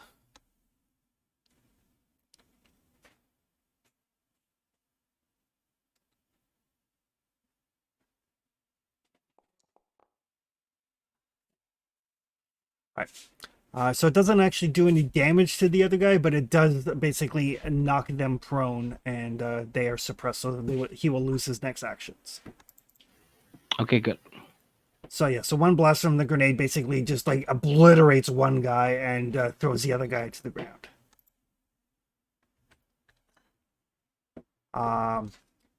Just for ease of play, we'll spin around to Trevor throwing the grenade just so you guys can see how throwing grenades work. That's confident. Yep. So it is a mobility roll. I don't have one of those. So it would be just your agility.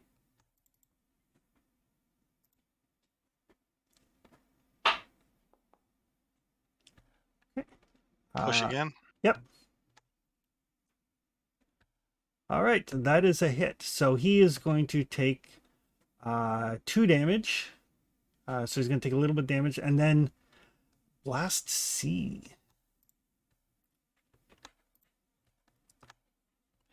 So roll 2d8 for me.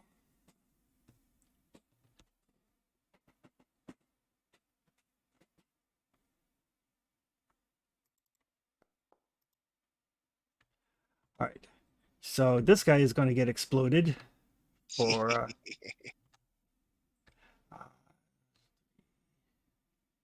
okay, so he is going to get exploded, and then because the blast radius is C, it will actually damage this guy as well. Nice. So yeah, basically,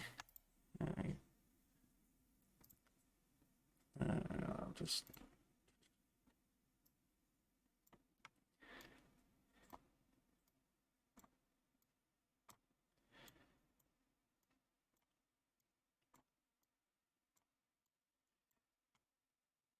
basically that would be the blast radius of the grenade. The frag grenades pack a little bit more punch than the Spectacular. underbarrel grenade launcher does. But yeah, basically that's kind of how combat goes. As you can tell from the one hit that blew out the guy's brains, combat can be quite lethal. It is generally in your best to make sure that everything is in your favor when you engage in combat.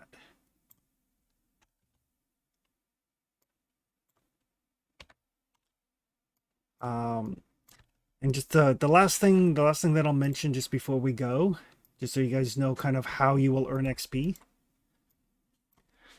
You get 1 XP for showing up. You get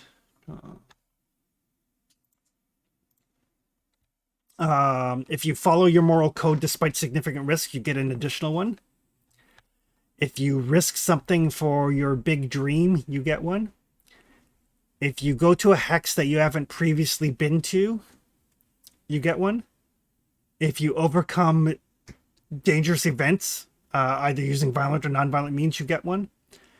And if you risk your life for a PC, who's your buddy, you get 1. So basically showing up, exploring, pursuing your big dreams, sticking to your moral code, standing up for your buddy, that's what you get XP for. Works for me. And then in order to spend your XP, you need to spend a shift resting or sleeping.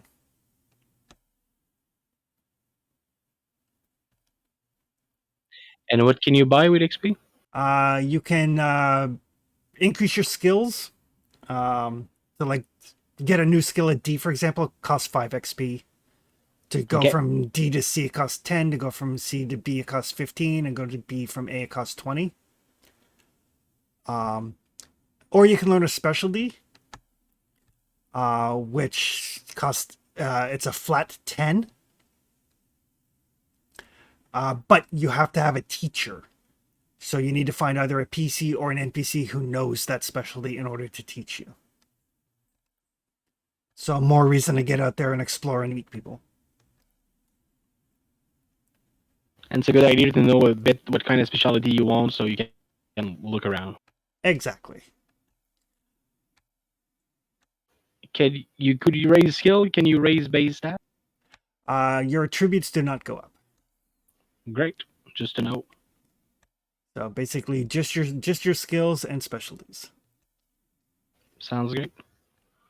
And then your coolness under fire will go up as you engage in combat. Your unit morale will change based on how a session goes. So, like in this, for example, if you defeated the enemies, it could go up. But if say things went really bad for the Marauders and one of you ended up getting killed, then your unit morale would drop. So on and so forth. So Okay, nice. But yeah, in the nutshell, that's it. And then next time we will actually play, and you guys will try to make your way out of Kalisz and the Soviet occupation. All right, works for me. So we'll see you next week, guys. All right. Cool. For Big Dream, I put something like find comfort and luxury, get far from the war zone, and open a bookshop. Oh, that's ideal. Yeah. Nice. I mean, I made it broad because, just getting out of the war zone seems to be the basic of the game, so I don't want to leave it at that. Yeah. Well, that's it. You want your big dream to be something that you know that you can actively pursue during the game. So yeah, I put find comfort and luxury, like looking for cigar and caviar and food, fancy food and stuff. Sound like something I could like try to pursue. And Excellent. on the long run, trying to get out and get a little life growing bees and selling books. Perfect. Alrighty.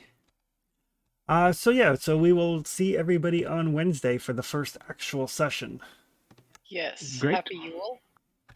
Merry Yes. Christmas. Happy holiday, whichever you celebrate. Good Saturnalia.